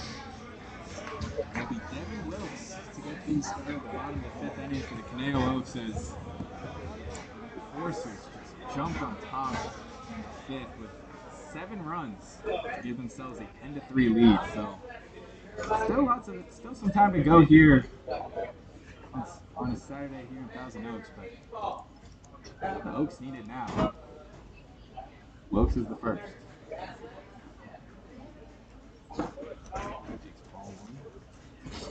Wilkes was also the only batter that did not bat last inning, and on the other hand, the Santa Barbara Foresters scored 7 runs on the top of the 5th, all with 2 outs. Wilkes rounds at the third. It's going to get right past Farr. Wilkes, that's a base hit.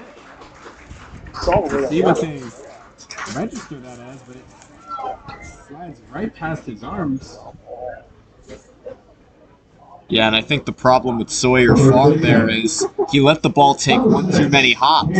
That's a ball where wasn't exactly hit the hardest. You know, it had some English to it. Well, it definitely had English to it if it bounced over his glove, but it was hit just soft enough, I think, to where Farr could have prevented it from taking one extra hop than it did. Now it's back to Stillwell. 1 for 2 today. A single and a walk. And if Wilkes were about 5% faster, he could have made it to second.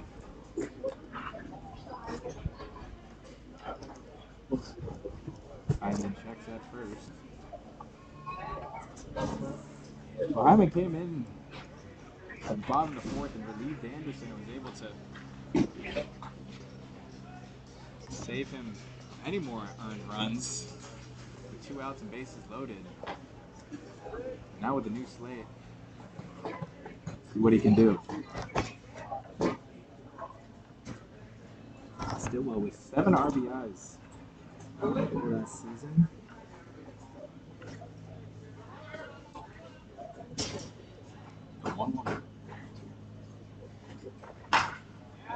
Stillwell hits that into center field. That's going to drop for a hit. Stillwell going for 2. Wilkes going for 3. And a double right there from Stillwell.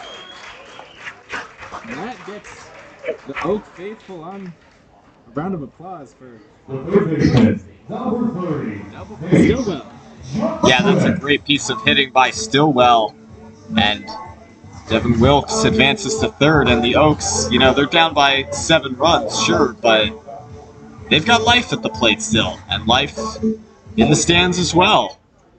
And now, all Stillwell really has to do is just hit, or Johnson, I should say, is hit the ball well enough to get, 1 run home and next batter to follow. Johnson 1 for 2 today with a single. Swings and misses. With it only being the bottom of the fifth, there's still plenty of time. And right now, in the position that the Oaks are, get a few runs right here, you're back in this ballgame.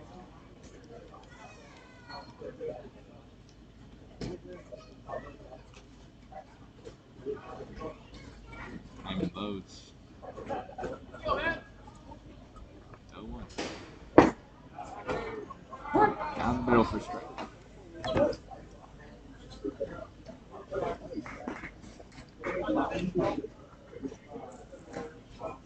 Johnson had 12 RBIs last year at Tulane. I'm going to count here at 2. Stay high in field. Uma with the play. There gets the first out for the Forsters.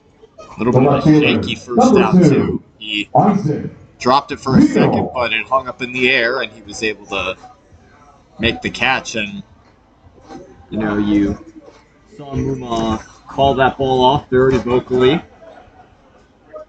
So now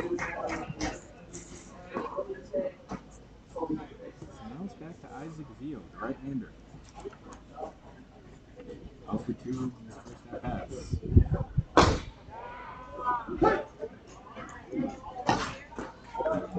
Just paints the bottom of that corner for a strike.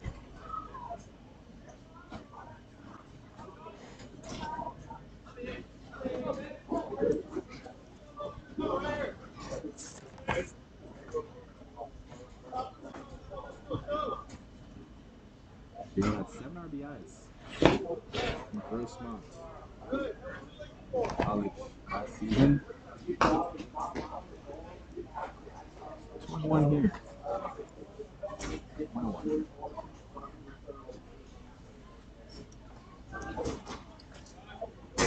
Runners on second and third. 1 out.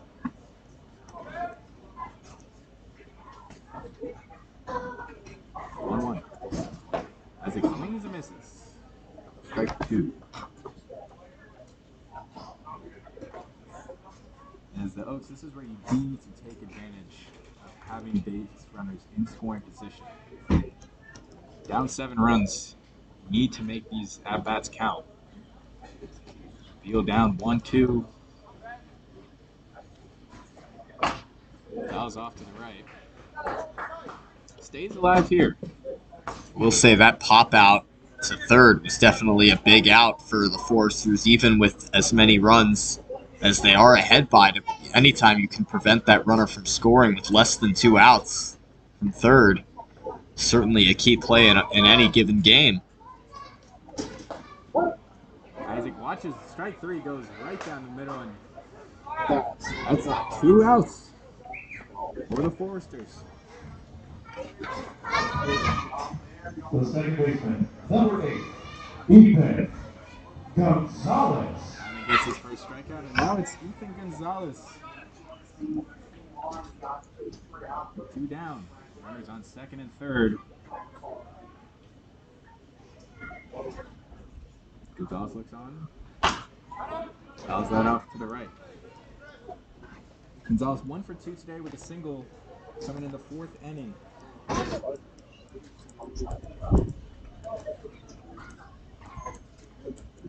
15 RBIs this past season at Cal State Los Angeles. Waits on. Checks the swing, they call it a ball. It's a 2-0.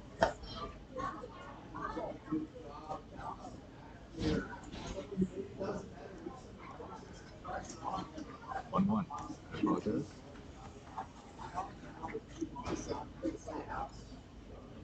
1-1 from Hyman. Gets a piece of that. Goes foul to the right. On deck is Lucas Danowitz. How about Hyndman for getting two straight outs after the first two reached and advanced into scoring position, and to not have yet allowed those runs. And 2 outs puts a lot of pressure. I think that's should be true of any player. Outside for ball 2. Yeah, bases loaded last inning, and now he's here with runners on second and third. Like you mentioned, Sammy, 2 straight outs. So you guys enjoy stuff. Pressure makes diamonds. Here's the 2-2 from Hyman.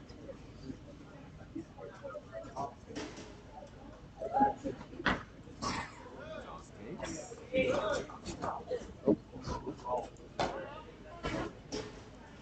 Count is now up to being full. 2 outs, runners on second and third. Gonzalez looking to bring in a runner. And unless there's further damage, a walk would only create a force play setup for the Foresters. Grounds that to second. Really routine play at first, and just like that, Hyman ends the inning with allowing 0 runs. And we head to the top of the 6th as the Foresters still lead 10-3.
And Muma leads us here starting into the 6th inning.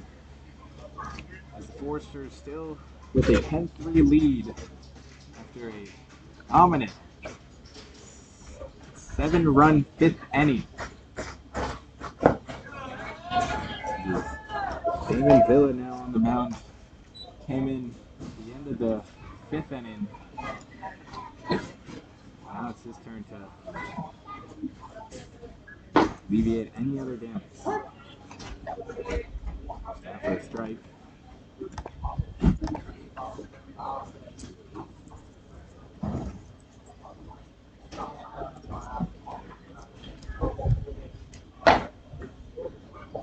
Muma takes outside for ball 2. Muma's had a productive day today. 2 for 3 with 2 singles and an RBI. As well as having a presence on the defensive side of the ball. Count is up to 3-1.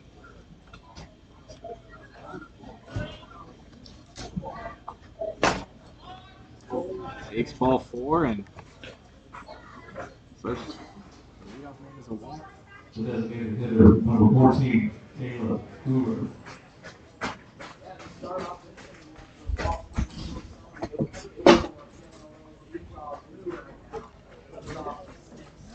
Hoover's turn. His last time on bat. It's brought huge.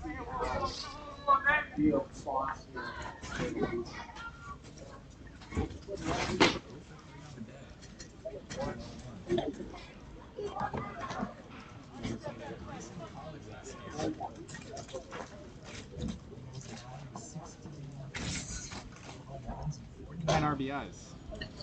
Takes high and upstairs for ball 2.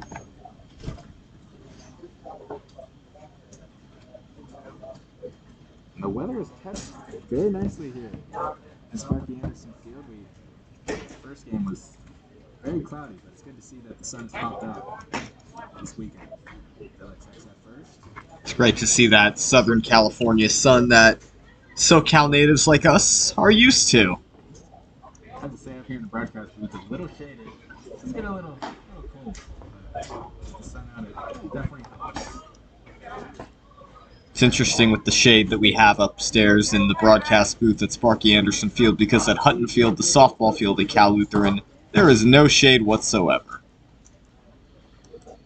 The deals 3-0, and that's upstairs for ball 4.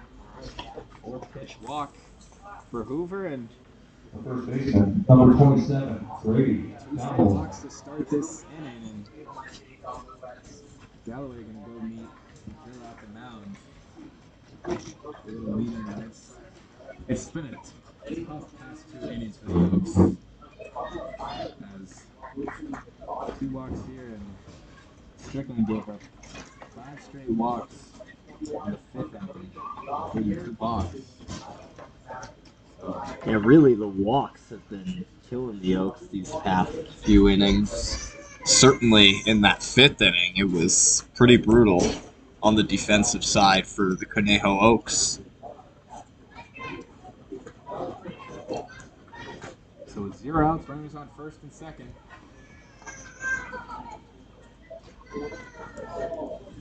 Villa.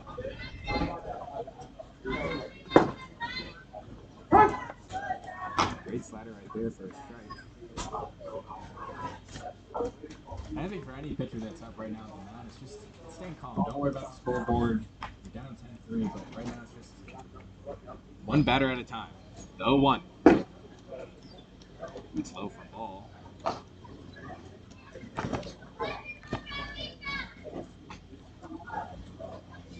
And so the Santa Barbara Foresters will head take on MLB Academy Barons tomorrow at 1 p.m. An early start across this league.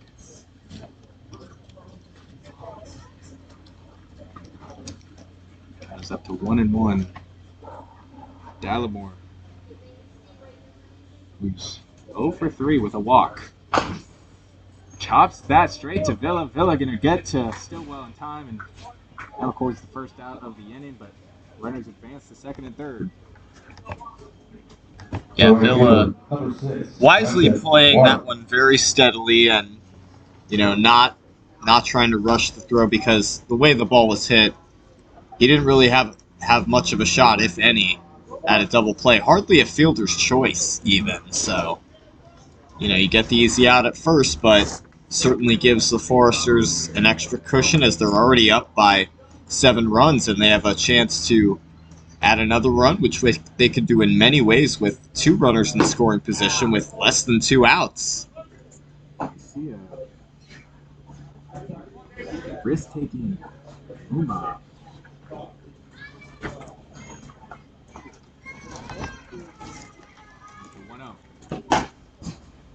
Really pressing the button on that third base line. Not afraid. 2-0 on the count. Runners on second, third. Villa deals. And that's a line drive, and gets there in time for the second out. So 2 outs created right by Hewitt. Almost a double play himself. As we head to the bottom of the 6th, Force is still leading 10-3.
The bottom of the sixth inning for the Conejo Oaks. The right fielder, number 9, Lucas Daniewicz.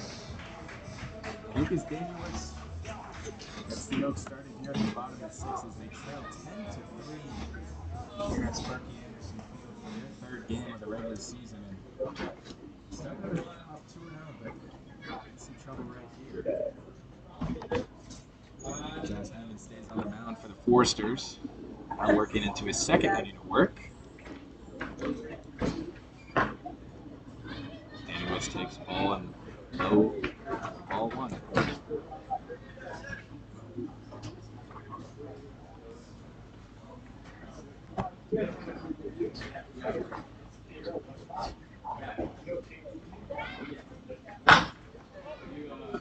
That's hit high into left field, and that's going to drop.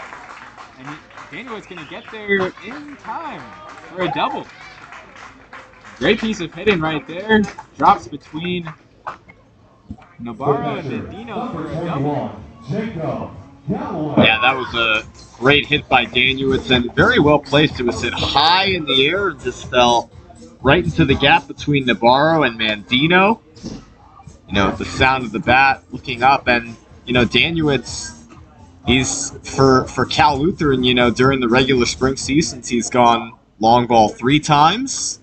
But a great hit to start the bottom of the 6th inning by Daniewicz. He's in scoring position with nobody out. Now it's back to Galloway. Big strike 1.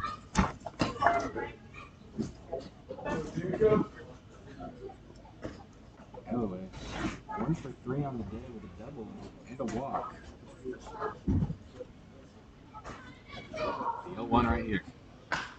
Galloway pokes that into center field. Mendino is just going to wait. Daniewicz going to play it. And then retreats back to second base.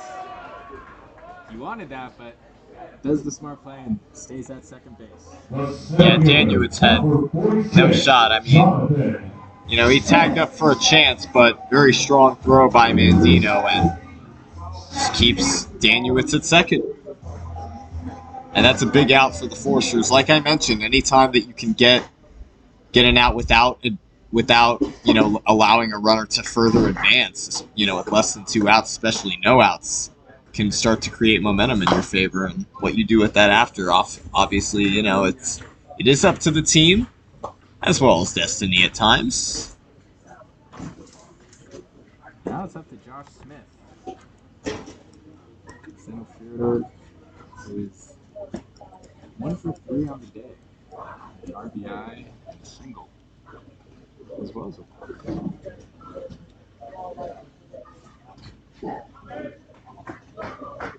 0-1 from Hyman. Steps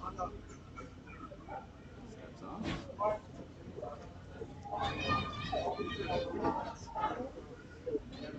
Anyway, quite a far leadoff on second base.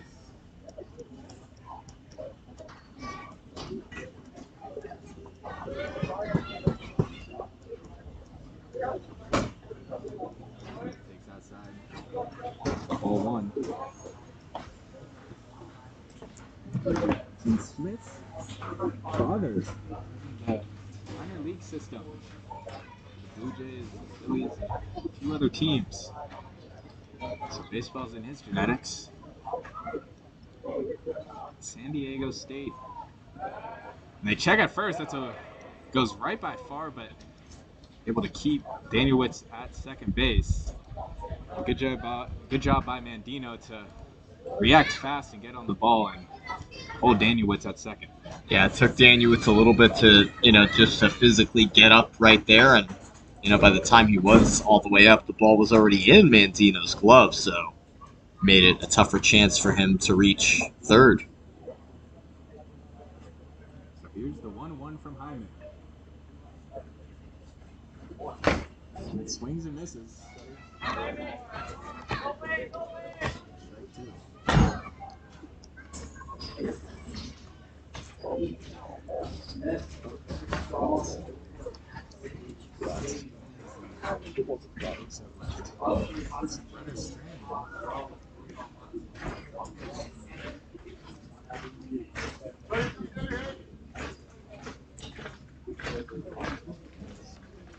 RBIs last year, Viola.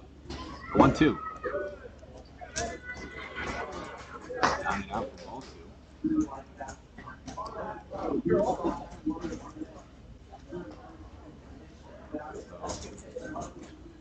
Oaks need to start putting runs on the board as we move towards the final 3.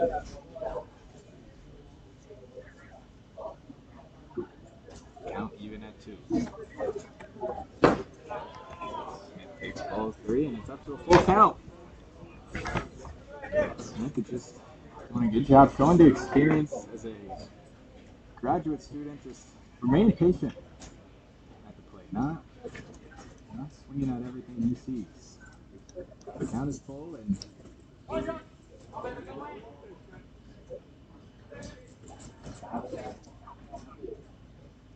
in with the payoff. Smith shots that to first. That's going to be a play made right there by Dallamir. Touches the bag and gets Smith out, but Danielitz is able to advance at The third shortstop, number 20, Brady. It's the little things doesn't matter that you do. Maybe it's you not getting on base, but you're moving runners forward. Danielitz now on third base. And that does make that first out that the Foresters got this inning that much bigger and more significant, because if Danielitz had been able to move to third on that fly ball, or if Galloway had been able to move him over, he would have scored right there on that chopper. Now it's Hewitt, 0-3 on the day. Throws that off to the right.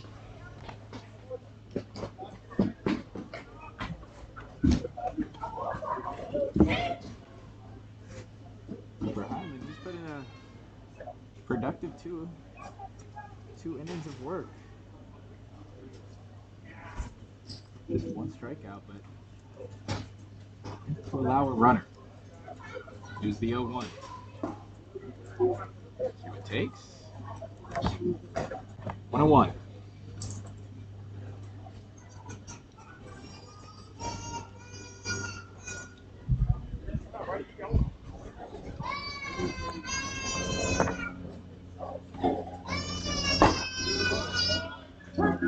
Just paints the outside corner for strike number 2. Now Hewitt down in the count. 2 outs and a runner on third. The Oaks need something.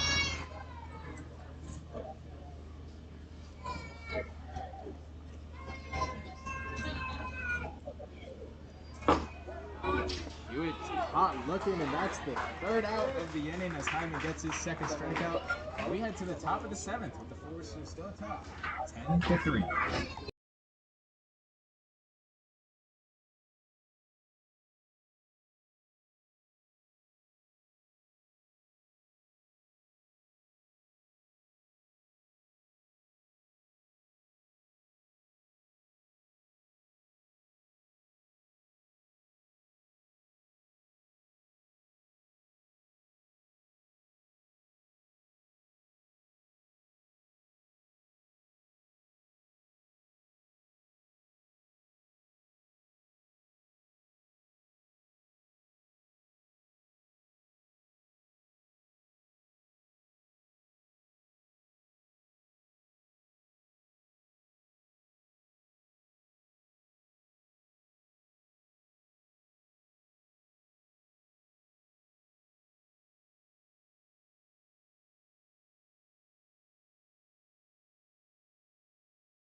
Easton Rule. It's Easton Rui due up first, and Murray and Navarro will follow. Dino in the dugout. So first, it's Rui. That's a chopper to third. Johnson. It's going to be foul. Oaks catch a break right there. That would have been a long shot to retire Rulli at first. Rulli 1 for 3 on the day with a double and a walk. He only played in 12 games for Ottawa this past season. 1. Hits that into center field. That's going to drop for a base hit.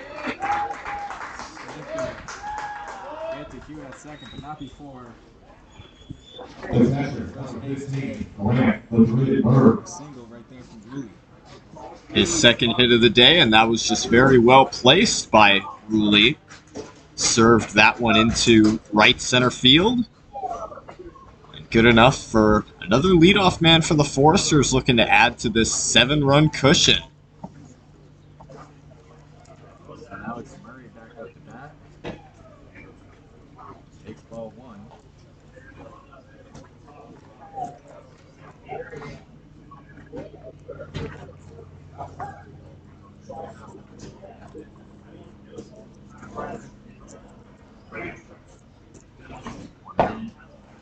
Takes ball 2.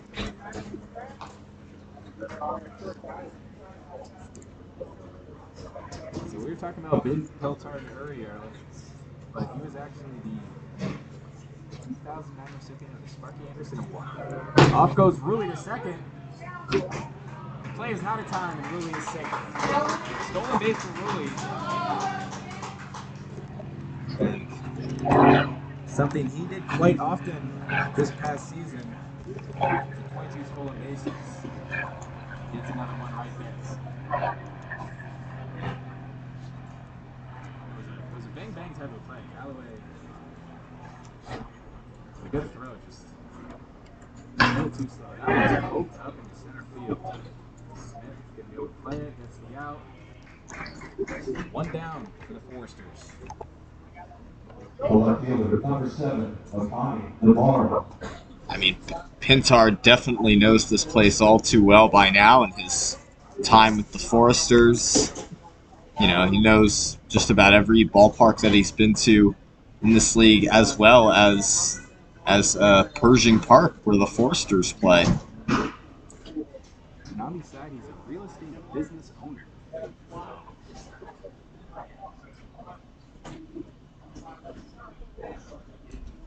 And off goes Rulli again for a second time. This time, not in time. And there's the second out right there. Great play from Galloway. Picks off Rulli. I'm calling up with 2 down. So, Rulli tested the waters after getting a stolen base.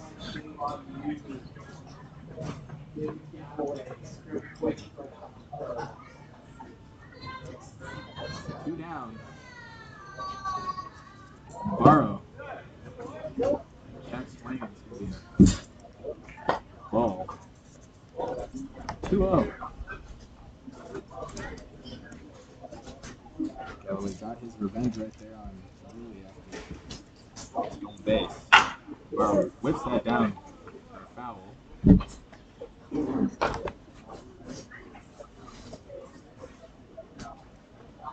So last season, the Foresters finished 20-11 Coast League. Well, the Oaks finished the best 25-12. That one's hit dead on to center field for a base hit.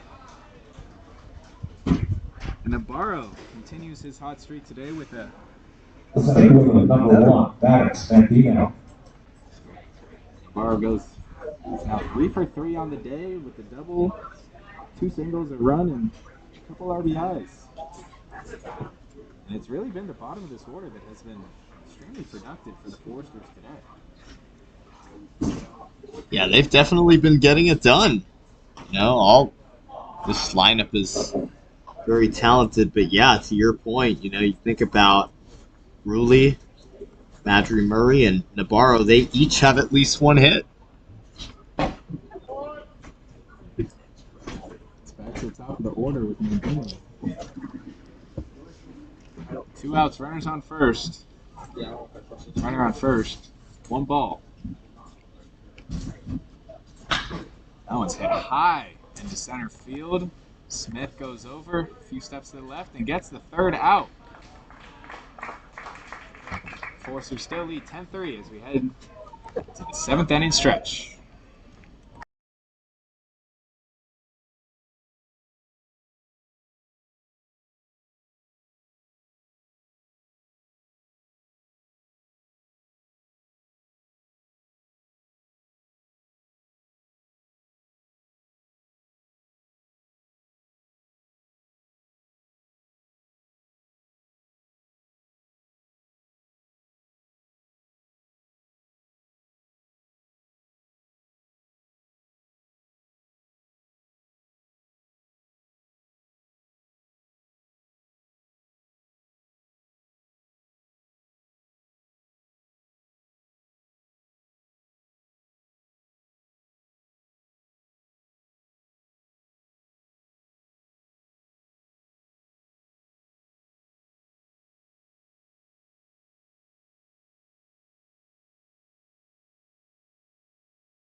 Back here to start the bottom of the 7th inning as the Oaks trail 10-3. Devin Wilkes, that's the first bat. Aaron Cade Stillwell and Nate Johnson due up. Wilkes the lead man to start this up.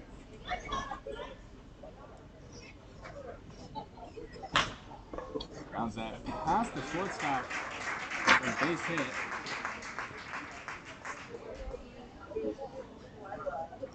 The first baseman, Ground ball number hits 6, right by Hayden Far. Stillwell. Stretches out, but just misses the top of his glove, and just like that, the leadoff man is on base. That's Caden Stillwell, the first baseman. Devin Wilkes, his second hit of this ball game. Stillwell's had a productive day, 2 for 3. A double, a single, and a walk. Need to add to that.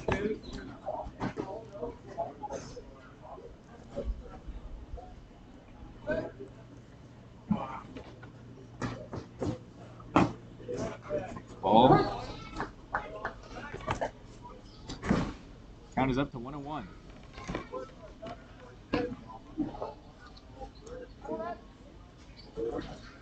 Runner on first.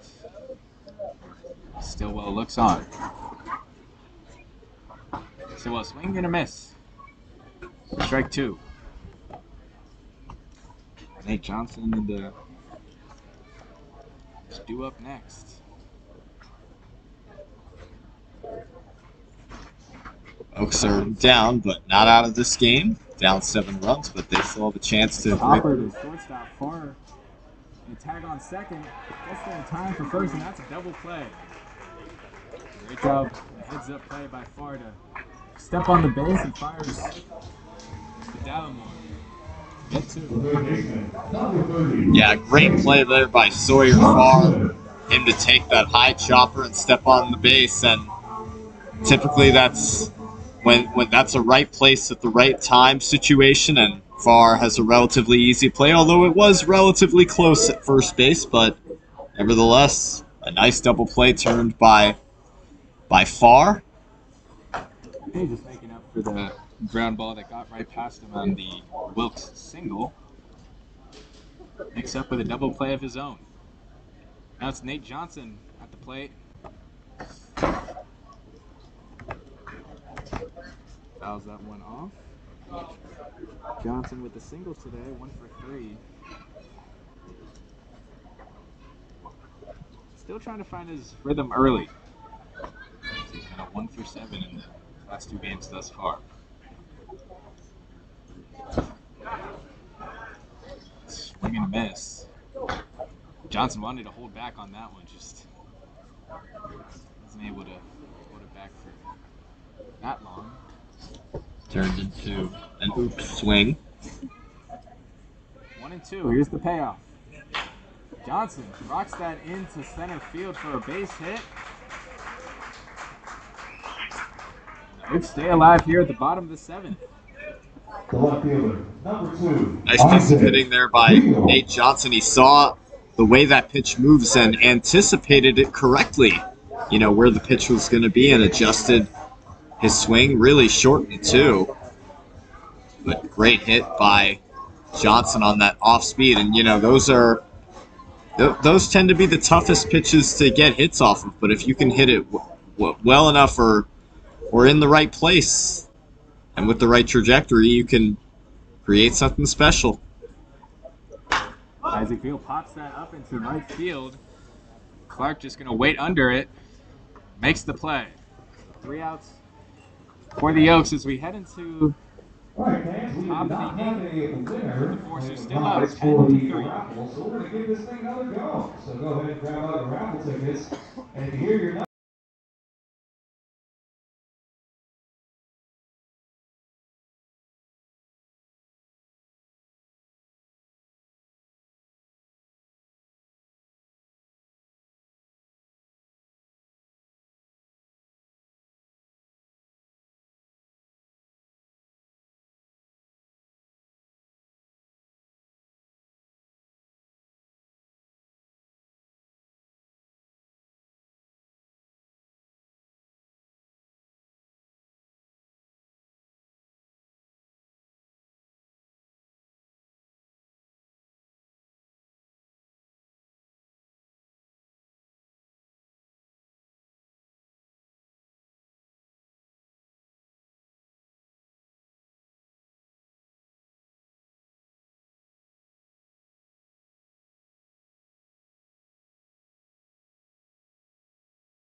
So we head into the top of the 8th with a few changes for the Oaks.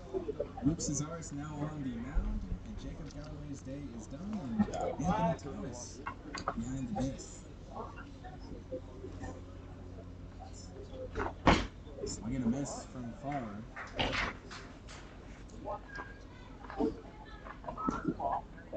Gonzalez finishes the day 1 for 3.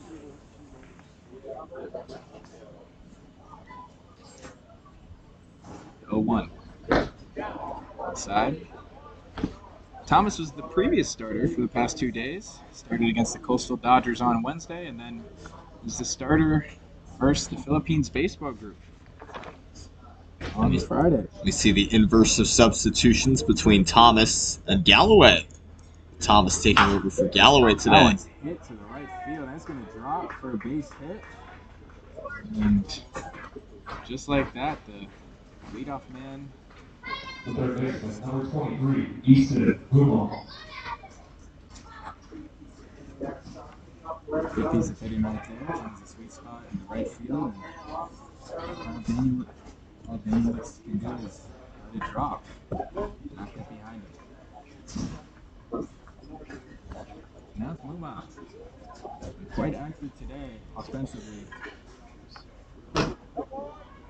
2 for 4, 2 singles, an RBI, and a walk.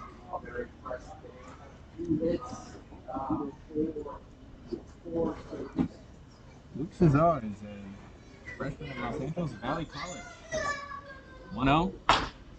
That's going to be fair, and a great play right there by Thomas to scoop it up backhand, but not going to be able to get to first base in time. So no play right there, but stops it from creating any more damage. But a base hit right there for Muma. Yeah, that's a great effort at third base by Johnson, and he very alertly realized immediately that he had no play with the speed from far, and Muma brings up Caleb Hoover. But yeah, great play. He definitely saved an extra base or two.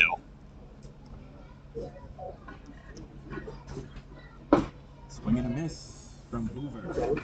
Yeah, I mean, Johnson has seen a few of those go right by him. So, made up right there with the backhand. Backhand grab.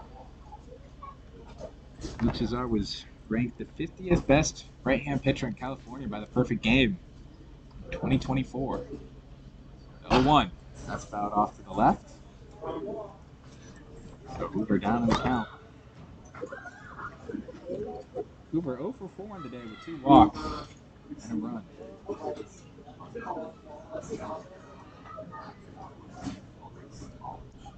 for the Oaks, it's still an opportunity to come back in this game, but the Yankees are dwindling down. Here comes the 0-2. That's the ball. Luke Cesar in 7 appearances for Los Angeles Valley College this past season. 8 innings with 11 hits, 12 runs, 6 strikeouts, posting an 11.55 ERA. The 1-2, off goes Far to third. Not in time. Far is able to steal the base and advance. Foresters, once again, threatening. Still 2-2 for Hoover.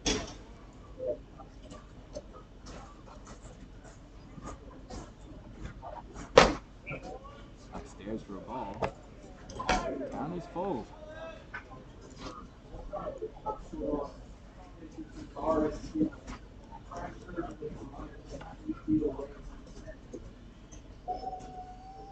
Hoover had 49 RBIs at Grayson College this past year. Called ball, and Hoover will take his walk to first base. The first baseman, number 27, Brady Dalmore. Base is full of Foresters. It is now Dallimore up to bat. Dallimore 0 for 4 today with a walk and a run. Ranked as the 4th best catcher on Prep Baseball's up and away for ball 1. But the 4th ranked catcher on Prep Baseball's MLB 2025 scout list of all prep catchers. So that means all guys that are still in high school, but he will be going to college next season. The 1-0. Thought off to the left.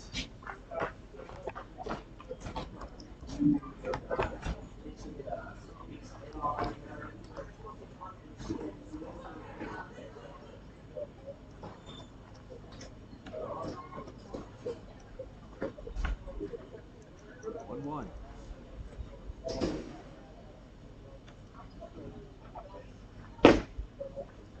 Low for a ball. So with 0 outs, bases are loaded. Let's find themselves in another jam.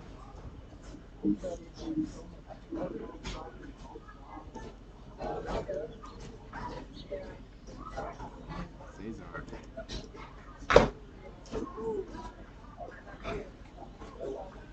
That's fouled off, but Ricochets off the left shoulder of the umpire. But that's why they have the play, you know? It saves lives. Saves lives. So a ground ball yesterday hit right into the umpire, the first base umpire. The 2-2 from Cesar.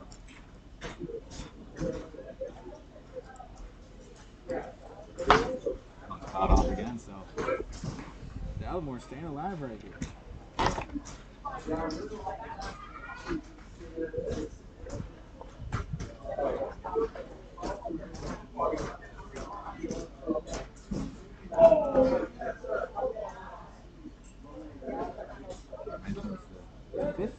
The first meeting of 5 between these two teams. The Foresters are ahead 10-3 here, top of the 8th. 2-2. Swing and a miss. Cesar gets his first strikeout. The Oaks get their first out of the inning. That's a big out for Cesares. Bases loaded, nobody out. And now 1 out, and, the Foresters still with a 7-run lead, but, for Cesares, put the first 3 guys on and then get 1 out via strikeout sets up an opportunity for the Oaks to get out of this inning with the double play potentially.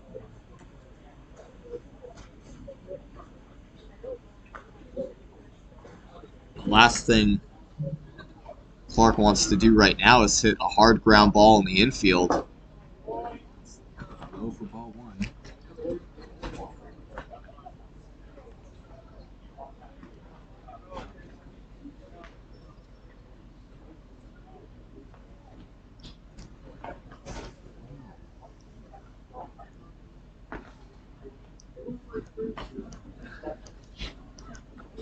There's the 1-0.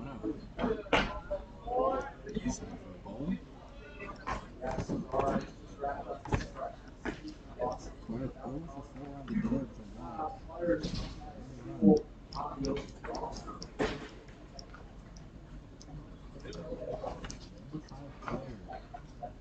Texas, 2024.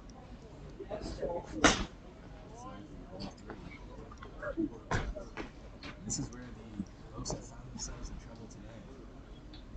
You're down in the count. A few too many walks. Here's the 3-0.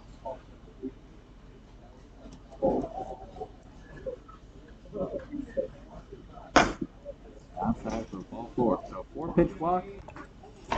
That will bring home far for the 11th run for the Foresters today.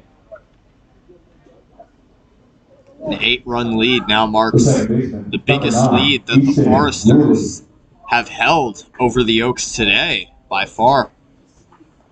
This game at one point was tied at 3. But the Foresters coming out with a dominant 7-run fifth. That one's popped up just a bit. Tossed over to Cesares for the first out. And it brings home.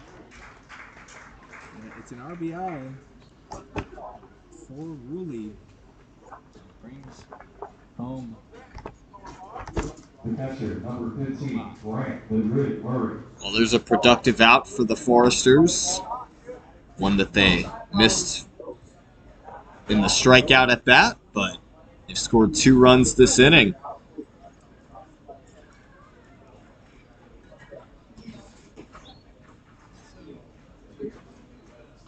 Now Murray, Foresters catcher. Fouls that one off to the right.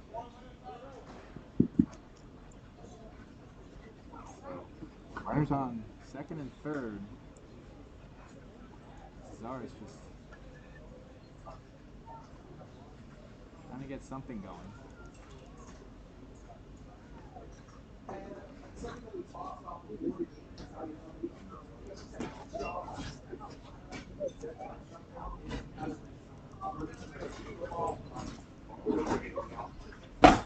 Swing and a miss.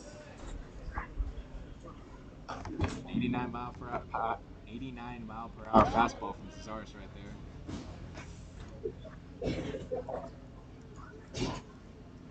So 0-2. Opportunity to get out of this inning Here comes the payoff. Got him swinging. I think it's ending with a strikeout, but 2 more added. Forcers take a 12-3 lead.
And we bring you back Hitting off the bottom of the bottom eighth of the inning for the 8th Conejo inning Oaks. as Pinch hitter, Cal State Fullerton.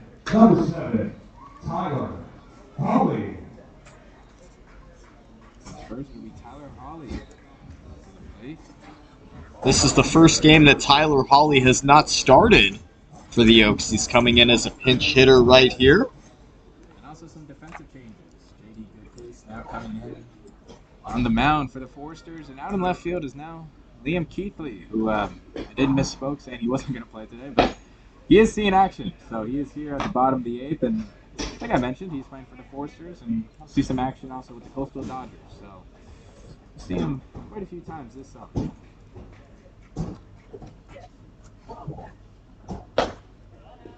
Holly takes ball.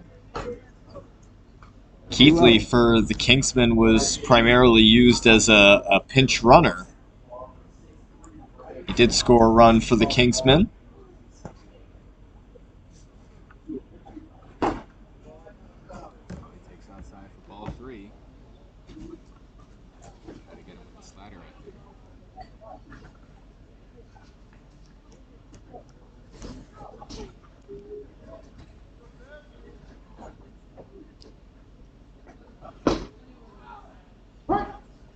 Down and in for a strike. Down outside for a strike. So 3-1 is the count. Goodcase, a senior at the University of San Diego.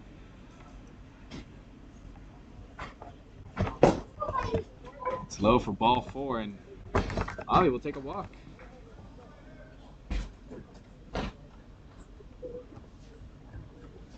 Your attention, please. Pinch hitting for the Oaks. Number 28, Henry Borjas. Now it's Henry Borjas for the Oaks. Borjas batting in the spot of Lucas Danuitz.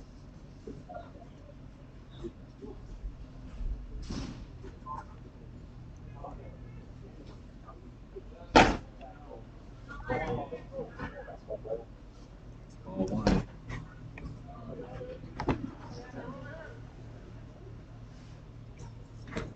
Borjas, the junior outfielder in Oxnard, California.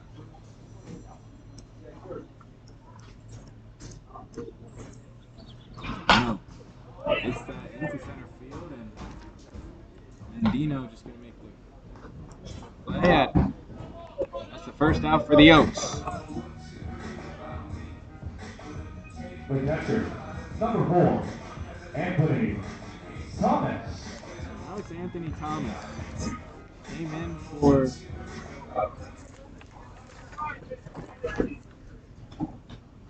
for Gonzalez.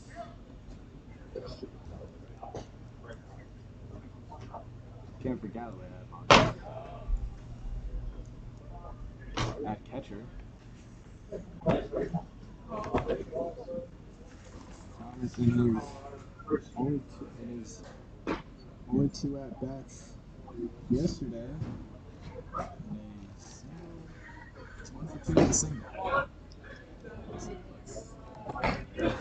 Oh.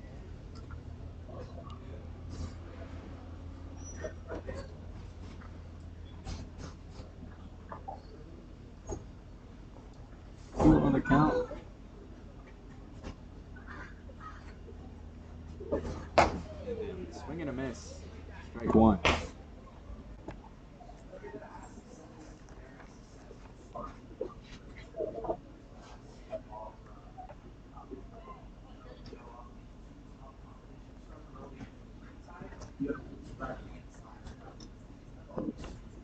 Two ones.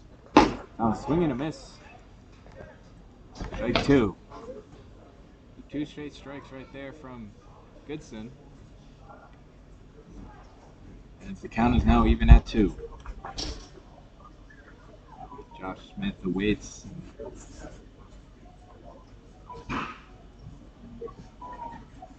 Hits and deals. Upstairs for ball 3. So full count for Thomas.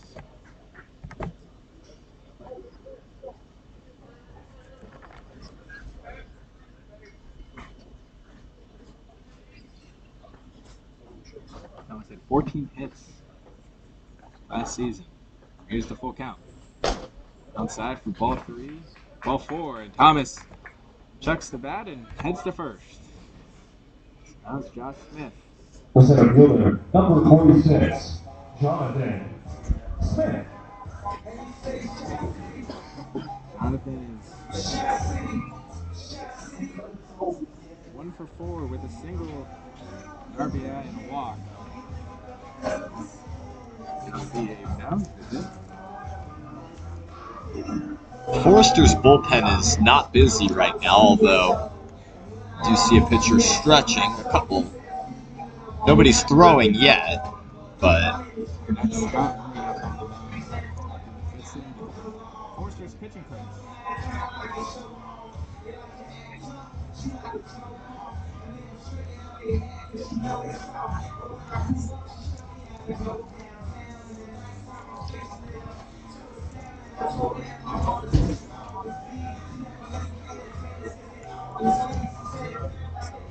The Oaks runners on first and second. With a chance to get something going. And just one home run for Viola last season. 1 out, runners on first and second. Smith works on. Takes the ball.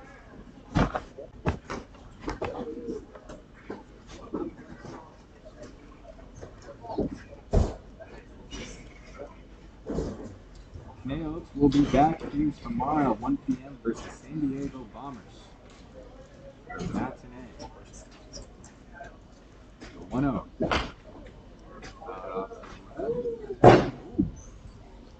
Just luckily hits the ceiling. That would have gone into the audience. And that's why you bring a glove. that'd be a slim chance here at Sparky Anderson Field. That's a kind of a 1 in 100 scenario. It's been that type of season with the Oaks. Here's the 1-1. Smith takes 2 balls, 1 strike. Smith, the guy that's consistently patient at the plate. Not chasing, just waiting.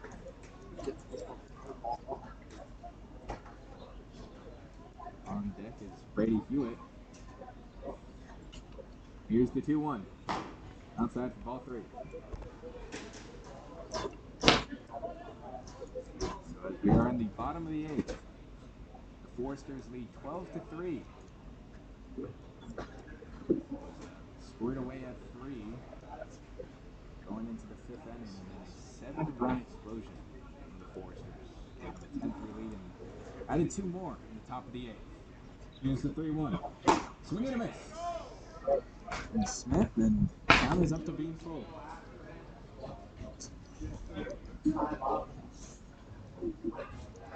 the Oaks today has just been struggle to bring their runners in. They've had opportunities, put guys in scoring positions, but it's less 10%. Here's the pass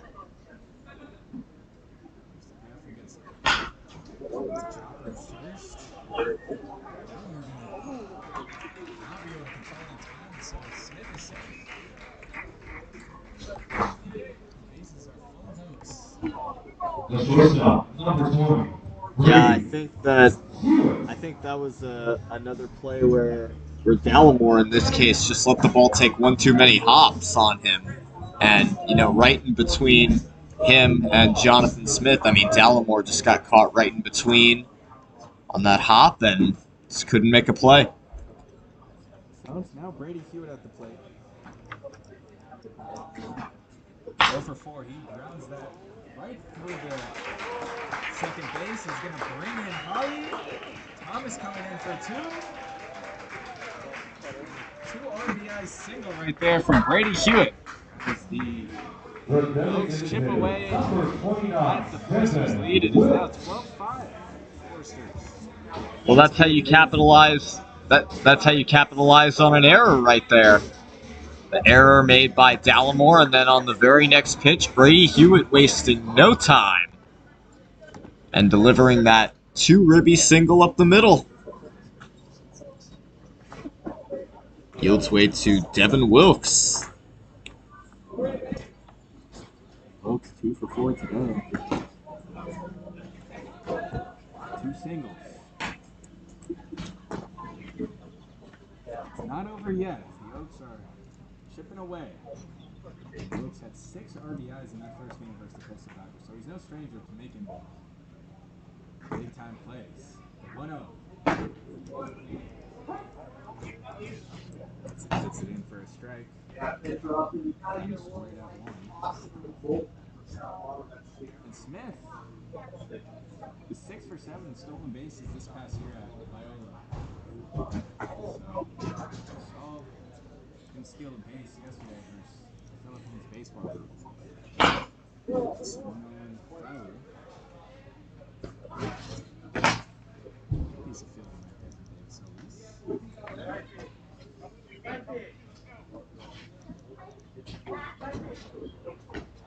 The athleticism never leaves muscle memory. Even without it. Here's the 1-2. Look, swings and misses. And he's just got him chasing right there. Great pitch by Gibson with the slide. The first baseman, number 6. And maybe Devin Wilkes right there Wow. possibly decided to commit too late. Just a tad to swinging there. So that brings on Cade Stillwell. Who's 2 for 4 on the day. A double and a single and a walk. Also hit into a double play last time. In the 7th inning. It was Farr who picked off his line drive and then hit the plate at second. 0-1. 2 outs, runners on first and second.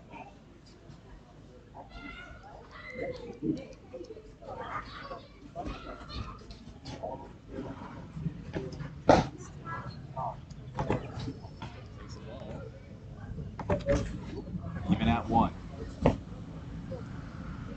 You can see Goodcase consistently checking his shoulder because he knows the type of player that Smith is when it comes to being a base runner. Really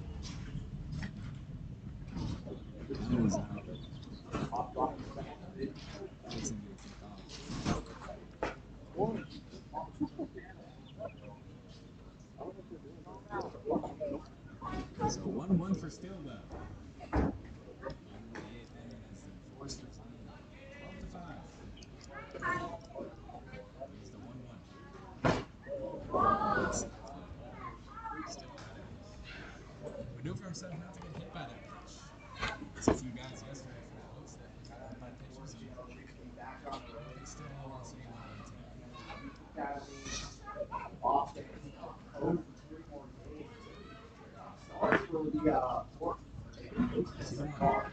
Still a swing and a miss. Just chase that one. Yeah, that pitch just dropped away from Stillwell, and he had no chance. Even at two outs, runners on first and second. Smith takes off, runners take off. Not in time. Smith with the second stolen base on the year.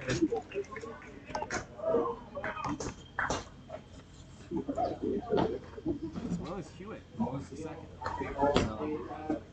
Two runners now in scoring position. Stillwell still faces a full count, 2 outs.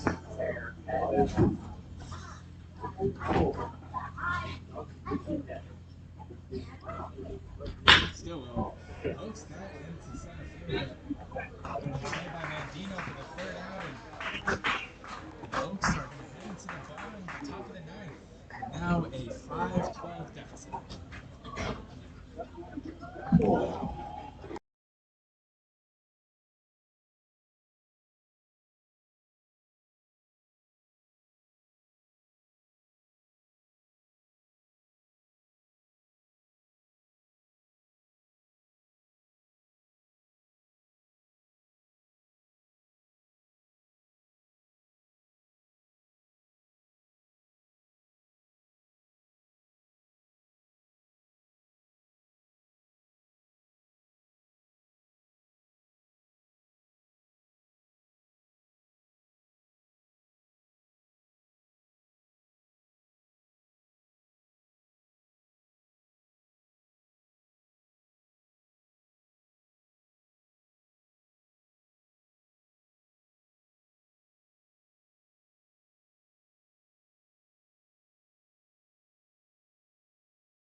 And as we head into the final inning, we have some changes for the Oaks in the infield.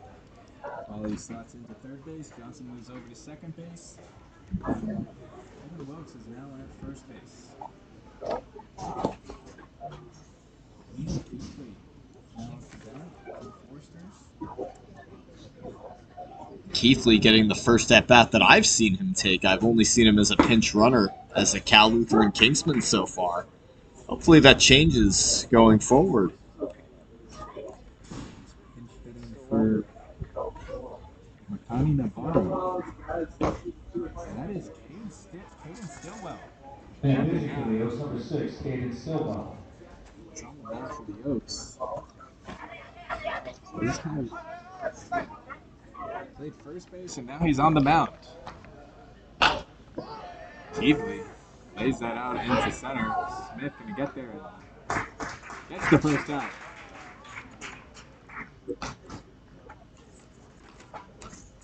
Center fielder number 1, Maddox Mandino. Maddox Mandino So we got ready to be up to bat. He's 3 for 5 on the day. Sorry, 2 for 5. I apologize on the day. Single. 2 RBIs. So I think the thought process for the Oaks is that's hit far down the right baseline, first baseline, and foul. A little bit more so left, and that would have been gone. So I think the thought process if you're the Oaks is no need to throw any more pitches on there and use those arms up. Just get your first baseman. Here's Stillwell, the 0-2. That's grounded to Hewitt. Fires. And not in time. Mandino gets there. Mandino gets there for a base hit. Great job by Wilkes to go up and get the ball, just not able to tag him. Mandino gets there for a base hit. Yeah, that throw was just a little too high. Pulled Wilkes off the bag. Thought he might have a chance to tag out Mandino, but just couldn't get down in time. So now it's Sawyer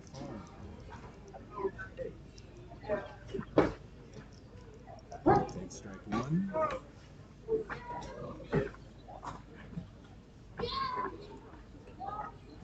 Is 2 for 5 on the day. 2 singles. 0-1.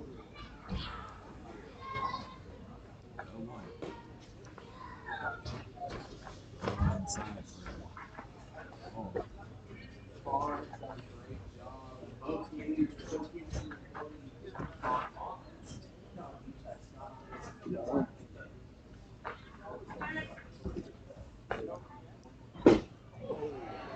drops to his feet for strike 2.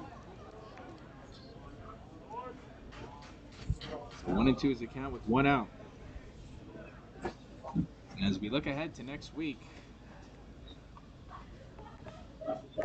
Conejo Oaks, the Oaks take on the MLB Barons on Tuesday.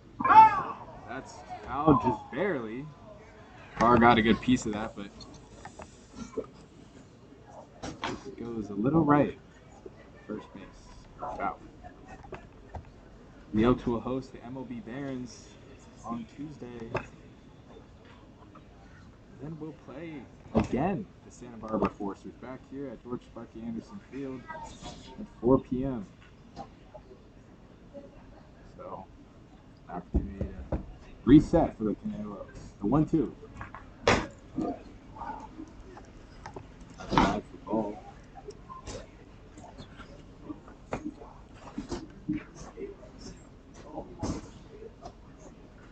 And Farr ranked as the number 7 player in Texas. 24. 2-2. Fouls that one off. Just raises the top of his bat for a foul. We're done. With 1 out, runners on first. It's a 2-2 count. And Numa due up for the Foresters.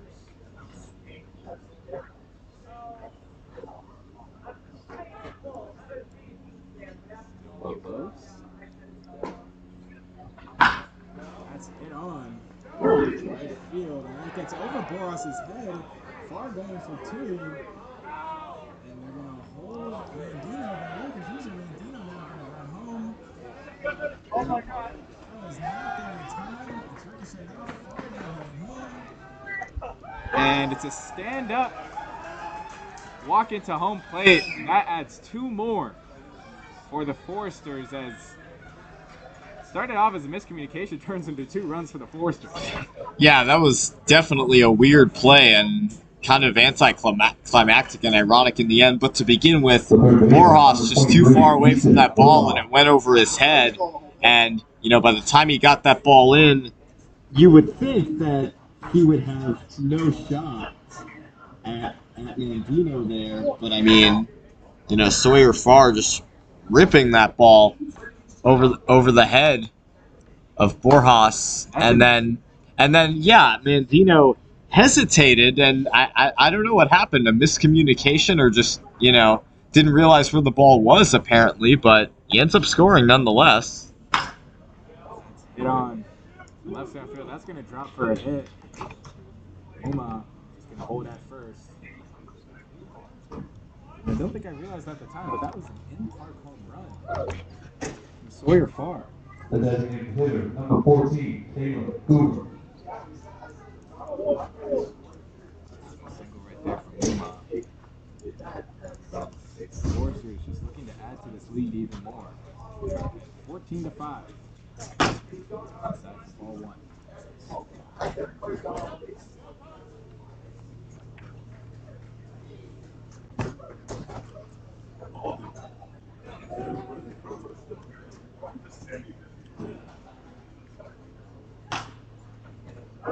Foul off to the left.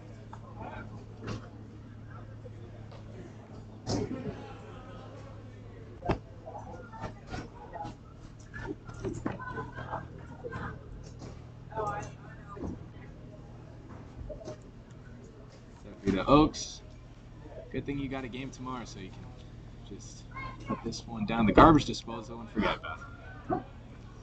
Assuming that the Foresters hold on to this lead.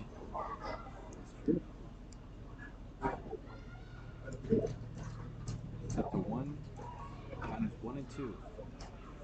Still well with the payoff. Fouls that one off. Boomer with 3 walks today, including 1 run. He was part of the bizarre 5th inning for the Foresters. That saw them score 7. Grounded to Johnson. Johnson tries to turn for 2, and they do. So double play right there to get out of the inning. And head into the bottom of the 9th. As the Foresters still lead 14-5.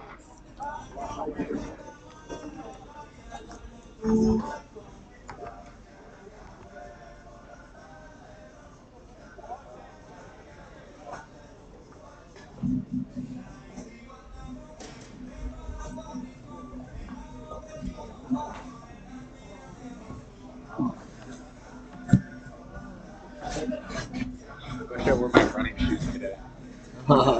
These are like extremely flat.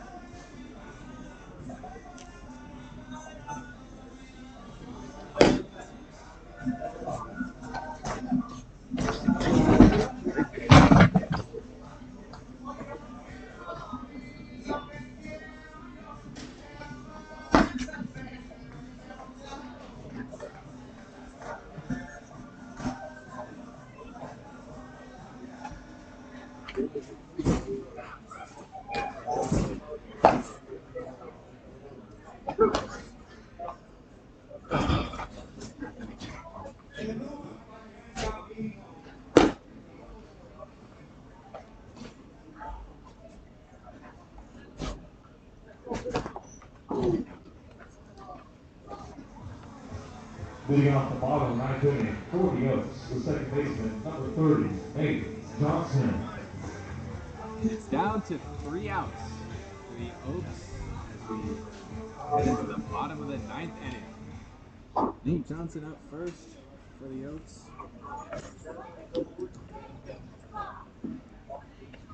Goodson stays on the mound.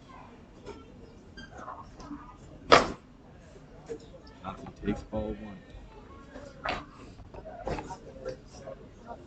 Johnson 2 for 4 on the day. 2 singles.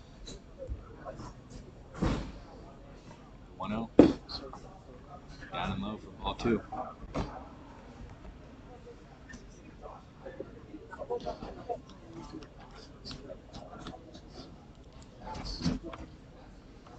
Isaac Beal. Dua. Ball 3 for Johnson. talked about during the break 2 innings ago, but really, if it wasn't for that 5th inning, we'd be talking about a whole different ball game, Sammy. I mean, it was just one of those innings that you're gonna think about it a little bit longer. Yeah, that 5th inning was definitely a huge turning point in this game, and really it came down to multiple walks, especially those 5 walks in a row. Johnson takes a strike. 3-1.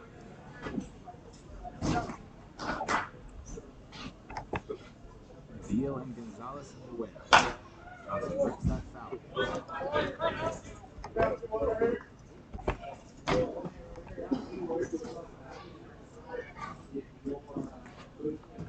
It is certainly still a beautiful evening here in Thousand Oaks. The sun is starting to set, but Johnson fouls that once again into the batting cage.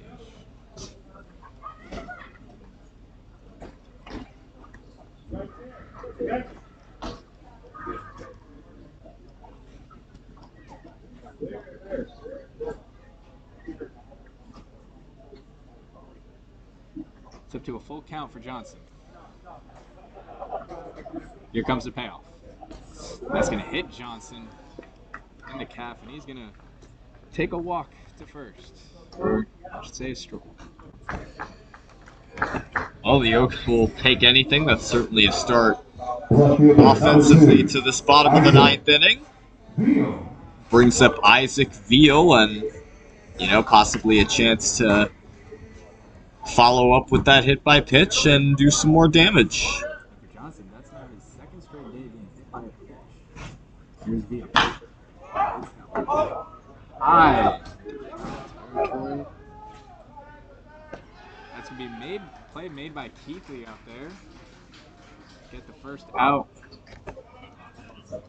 of the inning. That one just scraped the sky. It's Tyler Hawley up to hit.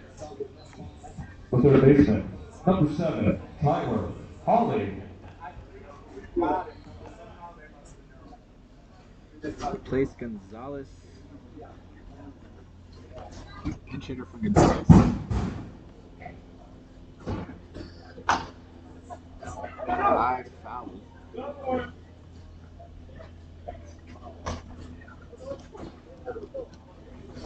One out, runner on first. Just trying to do the best they can with the little time they have to chip away at the Foresters lead. The 0-1. Holly takes ball.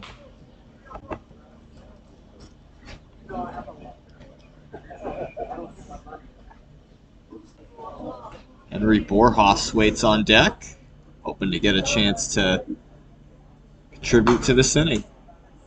That one's fouled off again.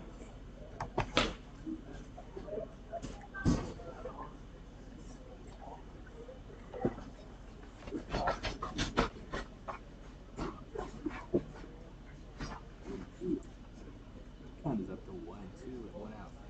Hollywood. Just a little bit of wiggle room now. One out first, 1 out. Here comes the payoff.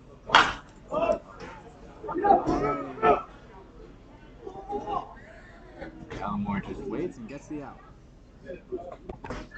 So, 2 down for the Oaks as it comes down to Henry Borjas. The right fielder, number 28, Henry Borjas.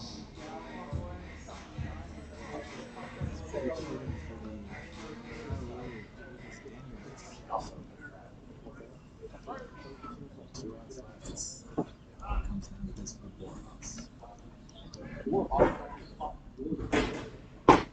Takes ball 1.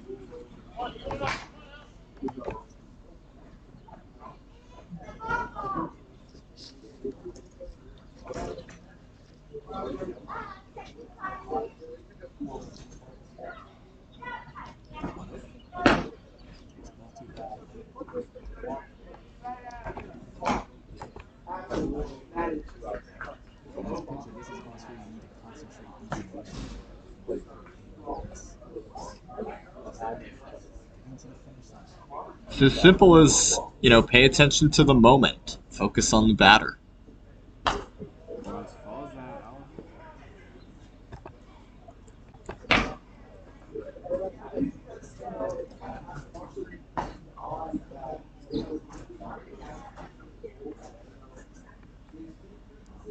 Two, one for Borjas. 2 outs, runner on first.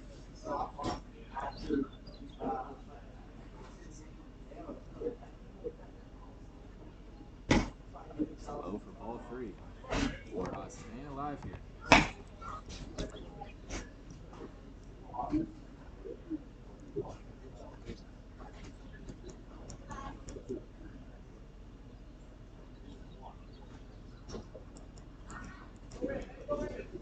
Here comes the 3-1. Ross watches as upstairs for ball 4. And make his stroll to first base. The catcher, number It's 4, Anthony Thomas. Anthony Thomas. Well, a 2-out walk for Borjas. Still a little bit of life going for the Oaks. Thomas had 4 home runs last season. The Oaks desperately use one right here. And if you're JD Goodcase right here, just gotta focus in on this hitter.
Just hits the ceiling. Thank God for doing that. Because that actually took a chance to hit it. Yeah, and where that ball was hypothetically headed, I almost felt as if it hit my head just based on how close it was. I mean, right on the ceiling. On the roof, I should say. We don't wear batter helmets. The guys out there right now. Here's Thomas on the 2-2. 2 outs, runners on first and second. Ball 3. Great job by Thomas right here. Remain patient. And with the 3-2 count and 2 outs, the runners will be going from first and second.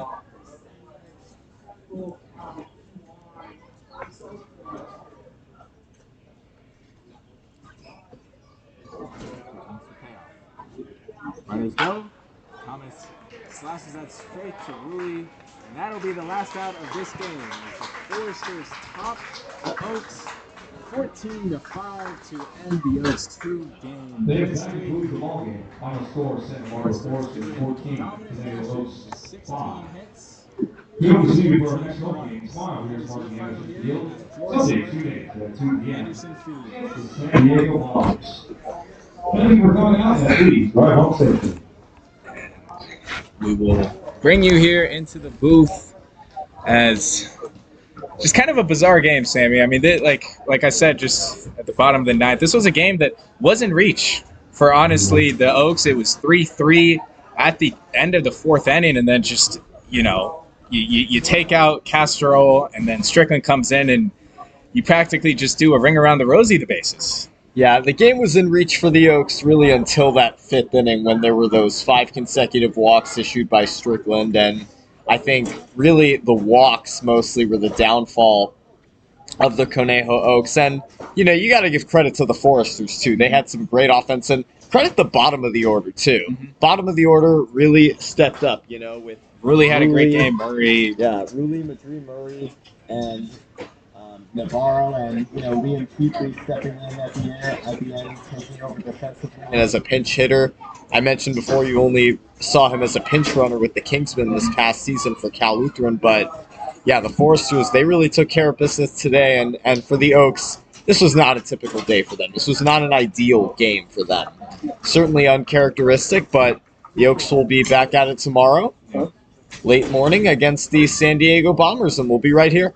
Yeah, and for the Oaks, it was just they weren't able to capitalize on when base runners were on base, especially in scoring positions, and that's something that's a learning process throughout this summer, and just lastly, I talked to Solis. He thinks about the game for 10-15 minutes, and then he puts it out of his mind. So I think this is the type of game that you think about for 10-15 minutes, and then you move on. It's still early in the summer. We're still early in June, and there's still plenty of baseball to be played. But I was joined along Sammy Fawn. I'm Gino Conius, and this has been your Conejo Oaks broadcast here at George Sparky Anderson Field. See you tomorrow.